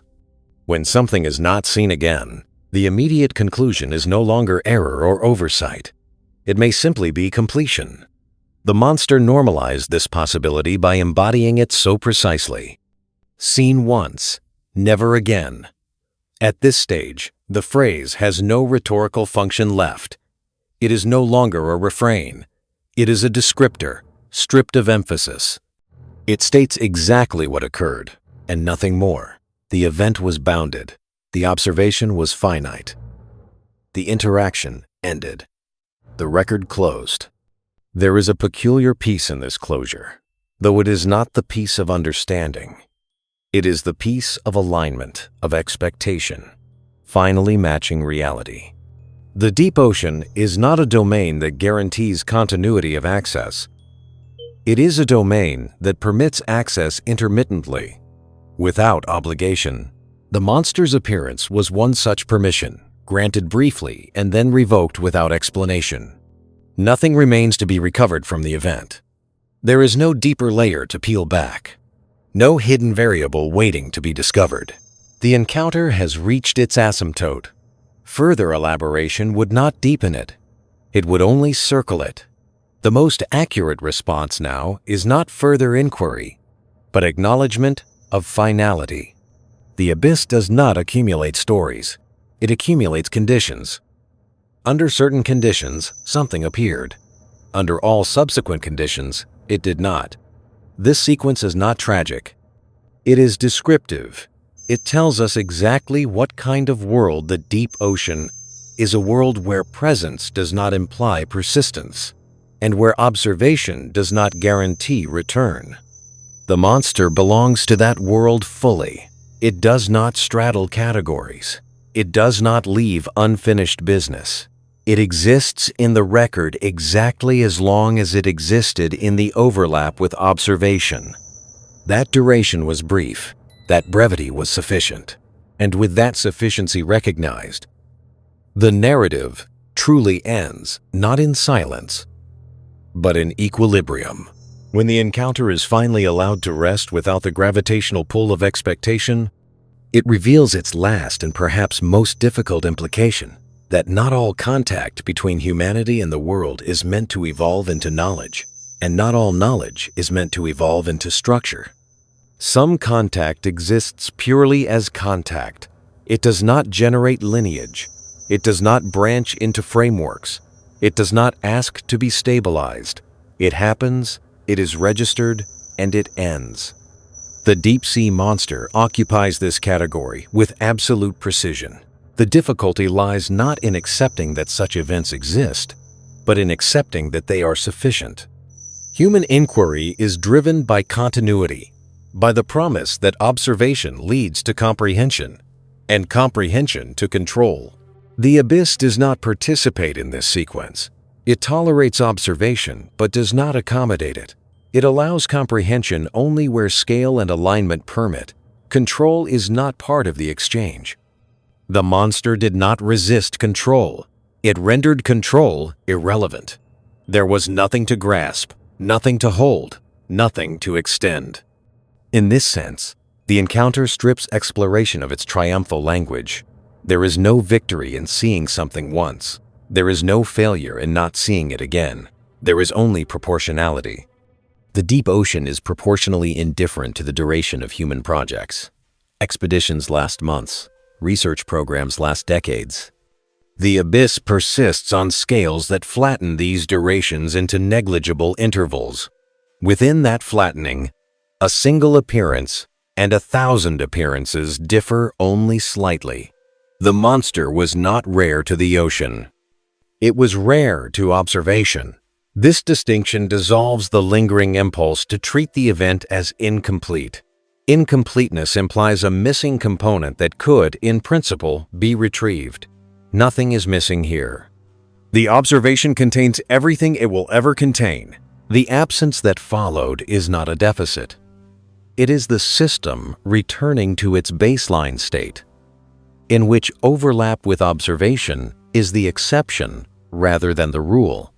To demand more would be to misunderstand the nature of the environment entirely. At this point, even the concept of discovery feels misplaced. Discovery suggests uncovering something that remains available once found. The monster was not uncovered. It was encountered. Encounter is a weaker word, but a more accurate one. It does not imply ownership or permanence. It implies proximity without possession. The deep sea permits encounters. It does not guarantee discoveries, in the sense humans prefer to use the term. The monster's record, then, is not a beginning or an interruption.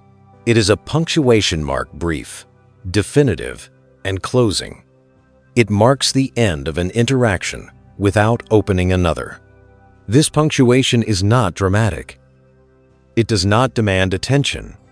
It simply sits there, forcing any narrative that approaches it to stop.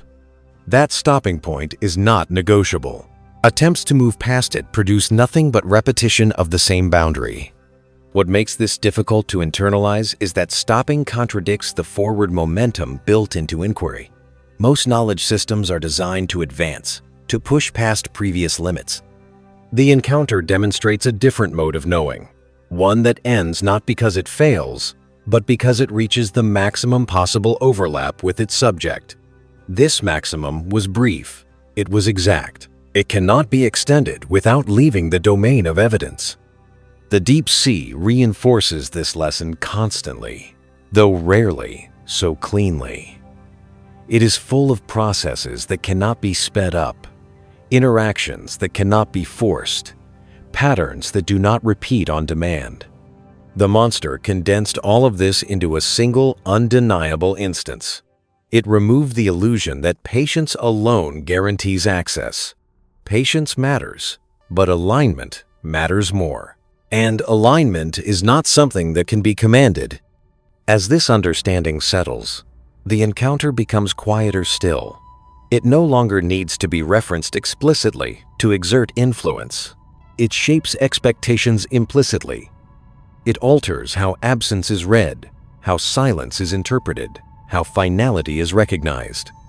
When something is seen once and not again, the immediate response is no longer suspicion. It is acceptance that the overlap may have closed permanently, and that this closure is not a failure. Seen once, never again. The phrase now functions as a complete description of a finished interaction, free of emotional residue. It is neither ominous nor romantic. It is precise. It states that an observation occurred under conditions that no longer obtain, and that there is no mechanism by which those conditions must recur. The world is under no obligation to repeat itself for verification. The deep ocean remains vast enough to absorb countless such interactions without trace. Most will never be recorded. One was. That recording is sufficient to establish that such interactions occur. It does not need to establish anything else. It does not need to generalize. It does not need to scale. At the furthest remove, this is what the encounter offers. Not mystery, not revelation, but calibration. It calibrates expectation to environment. It calibrates ambition to proportion. It calibrates curiosity to acceptance. These calibrations are subtle, but they endure. They change how exploration is imagined long after the specific details of the encounter fade. The monster does not linger as an image. It lingers as a condition. It marks the point at which inquiry meets an environment that does not reciprocate and learns to stop without loss. That stopping is not resignation. It is alignment with reality.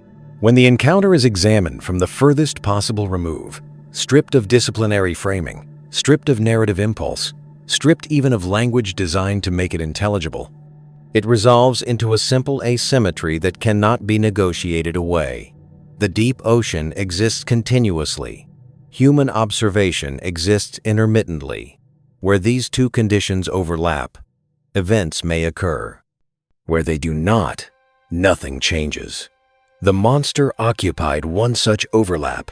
Its singularity is not a mystery. It is a consequence. This consequence is difficult to internalize because it undermines a foundational expectation that reality, once touched by observation, becomes partially owned by it. On land, this expectation is often reinforced. Structures remain. Tracks persist. Populations can be revisited. Even rare phenomena tend to leave residues that can be followed. The abyss denies this reinforcement. It absorbs contact without trace.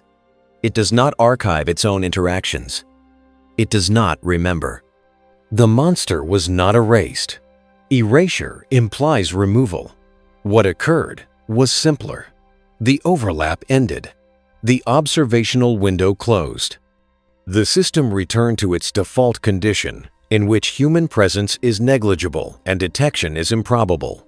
Nothing needed to happen to make this so. It is how the environment is structured.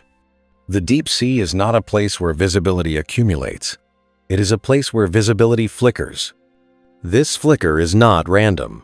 It is constrained by physics, chemistry, and scale. Pressure homogenizes.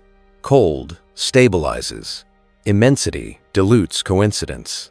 Within these constraints, detectability is fragile. A phenomenon may exist indefinitely without becoming visible. When it does become visible, the duration of that visibility is not guaranteed. It may last minutes or milliseconds. The monster's 87 seconds were not truncated. They were complete. Completion without aftermath is a concept that human systems rarely accommodate comfortably. Events are expected to propagate through memory, through consequence, through alteration. The encounter propagated only through record. It did not propagate through environment. It did not initiate a chain. It did not perturb equilibria. Its only continuation occurred in interpretation, not in reality. This makes it anomalous, not in the deep sea, but in the archive. Archives are designed for accumulation. They presume that records connect, that data points cluster, that anomalies eventually align into patterns. The monster resists this presumption. It remains isolated within the archive, not because it lacks relevance, but because relevance itself is being misdefined. Its relevance does not lie in connection, it lies in boundary definition. It marks where accumulation stops being an accurate metaphor for knowing. Once this is understood, the encounter no longer generates tension. It generates orientation. It orients inquiry toward humility, not as a virtue, but as a necessity imposed by scale. The deep sea does not reward insistence. It does not respond to repetition of effort with proportional access. It allows contact under conditions it does not explain and does not repeat. The monster exemplified this logic with unusual clarity. There is no hidden instruction embedded in the event, no warning, no message. Attempts to extract such meaning reveal more about the extractor than about the encounter. The deep ocean does not communicate, it operates. The monster was not a signal. It was an operation briefly intersecting with observation. That intersection was sufficient to register. It was insufficient to convert into narrative continuity. That insufficiency is not a flaw. It is the defining characteristic. As the encounter recedes further into abstraction, it becomes increasingly difficult to say what would constitute more. More data would require repetition. More understanding would require persistence. Neither is indicated by the record. The encounter reached the maximum resolution available under the conditions that produced it. Beyond that, any extension would be speculative. Speculation is not prohibited, but it is no longer anchored. The encounter itself does not demand it. This is where the narrative must resist its own momentum. To continue speaking as though something remains unresolved is to misrepresent the structure of the event. The event is resolved in the only sense available to it. It occurred. It was recorded. It did not recur. The absence of recurrence is not an open question. It is a closed condition. To frame it otherwise is to impose expectation where none is warranted. Seen once, never again. At this depth, the phrase functions as a mathematical statement rather than a literary one. It describes a function evaluated at a single point, with no extension over an interval. The domain of observation intersects the domain of existence at one coordinate and nowhere else. This is not tragic. It is precise. The deep ocean remains vast enough that such precision does not meaningfully alter it. Countless phenomena continue beyond observation, unaffected by record or interpretation. Some will never intersect. Some will intersect repeatedly. A very small number will intersect once. The monster belongs to this smallest set. Its membership is not provisional, it is final. Nothing about future exploration will change that. Even if the same phenomenon were encountered again under different conditions, it would not retroactively alter the original event. The original would remain singular in its own context. Events do not merge across time simply because they resemble one another. Each intersection stands alone. The monster's intersection is complete. At this point, continuation becomes unnecessary not because nothing can be said, but because everything essential has already been stated by the structure of the encounter itself. Further elaboration would not deepen understanding. It would only rehearse the same constraint in new language. The most accurate response now is to stop. At the absolute margin, where reflection can still be meaningfully extended, the encounter finally sheds even the appearance of paradox. What remains is not a riddle, not an absence, not an unanswered question, but a demonstration of how contact with reality can terminate without resolution and still be complete. The deep-sea monster no longer occupies a conceptual space alongside discovery, anomaly, or mystery.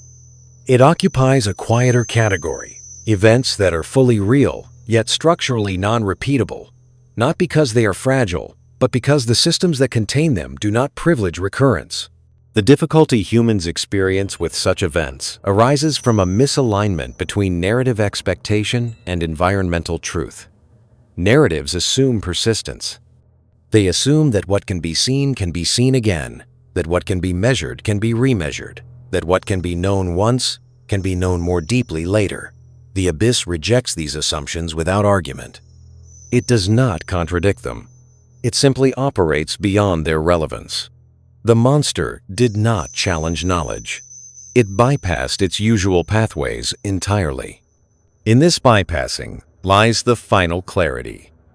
The encounter does not belong to a story of progress, nor to a story of limitation. It belongs to a story of proportion between human presence and planetary scale. Human presence in the deep ocean is episodic, conditional, and vanishingly brief. Planetary processes are continuous, indifferent, and enduring.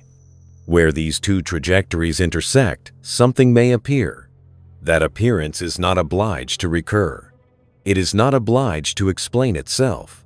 It is not obliged to leave traces that can be followed. The monster's appearance was not an interruption of the deep sea's continuity. It was absorbed into it immediately. The continuity did not bend. It did not acknowledge the overlap. It did not preserve it. The ocean did what it always does, maintained pressure, circulated matter, conserved energy. From its perspective, nothing occurred that required registration. From the human perspective, something definitive happened. This divergence is irreducible. Once this divergence is accepted, the encounter's role becomes almost minimalist. It does not stand as an emblem of the unknown in general. It stands as a specific instance of non-convergence, where observation and existence aligned briefly and then diverged permanently. There is no implication that the unknown is infinite, unknowable, or hostile. There is only the implication that the unknown is not obligated to align repeatedly with inquiry. That implication is sufficient. The persistence of the encounter in memory and archive is not a sign that it demands attention. It persists because it does not decay. There is no contradiction within it to resolve, no inconsistency to correct, no ambiguity to erode confidence. The data remain exactly what they were. The absence remains exactly what it was. Time does not soften or sharpen either. The encounter is temporally inert. This inertness is what finally separates the event from mystery. Mysteries generate motion. They provoke investigation. They invite speculation. They create pressure. The monster generates none of this anymore.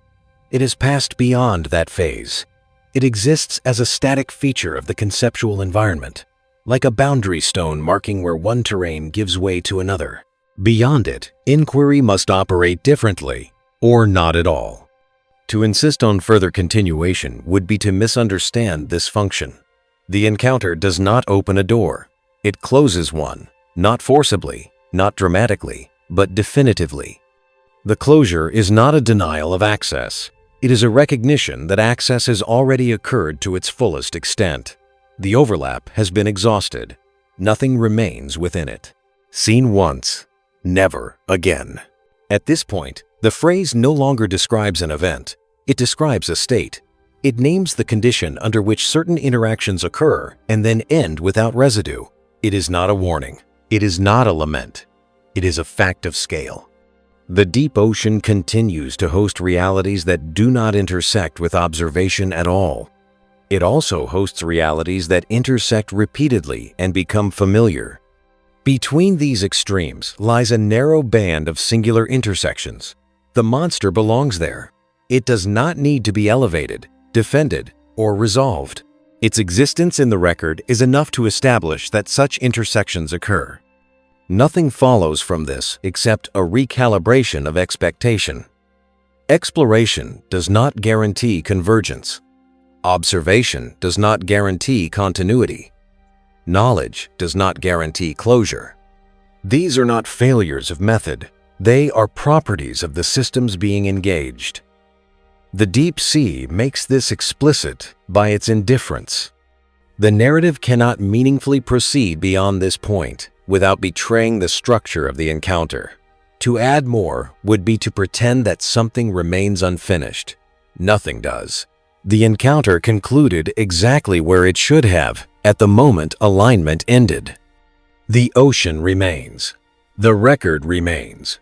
The overlap does not. That is the final condition. At the very end, when continuation is no longer possible without violating the integrity of what occurred, the encounter resolves into its final and most restrained form. A completed interaction that requires neither justification nor aftermath. The deep-sea monster does not linger as a question, because questions presume extension. It lingers as a fact, because facts do not need continuation to remain valid. Something was present. It was observed. It did not repeat. That sequence is finished, closed, and sufficient. What remains after acceptance is not emptiness, but equilibrium. The pressure that once drove interpretation dissipates. The need to explain gives way to the need to acknowledge. The encounter no longer sits at the center of attention. It settles into the periphery where boundaries live. Boundaries do not demand engagement. They define where engagement changes character. The monster defined such a boundary with unusual precision. The deep ocean does not accumulate meaning the way human systems do. It does not annotate its processes. It does not archive its events. It does not distinguish between what was seen and what was not. It continues according to constraints that flatten significance into scale. From within that scale, the monster was never exceptional. From outside it, the encounter was definitive. This asymmetry cannot be reconciled. only recognized. Recognition, in this context, is not a lesser outcome than understanding. It is the appropriate one. Understanding seeks coherence across time. Recognition accepts coherence within a moment. The encounter offers the latter and denies the former. To demand more is to misunderstand the environment that produced it. The abyss is not a system that yields sequential clarity. It yields intersections brief, exact, and often terminal. The monster's story does not end with disappearance, because disappearance implies loss. Nothing was lost. The overlap ended. The observational corridor closed. The system returned to its baseline state, in which human presence is negligible and detectability is rare. This return was not reactive, it was automatic. The deep sea does not respond to observation, it absorbs it. Over the long arc of exploration, this encounter will not be remembered for what it revealed about life in the abyss, because it revealed nothing that could be generalized. It will be remembered for what it revealed about observation itself, that observation can succeed fully and still lead nowhere. That success does not require repetition. That reality does not owe persistence to be real. Seen once, never again. In these words there is no drama left, no tension, no unresolved promise.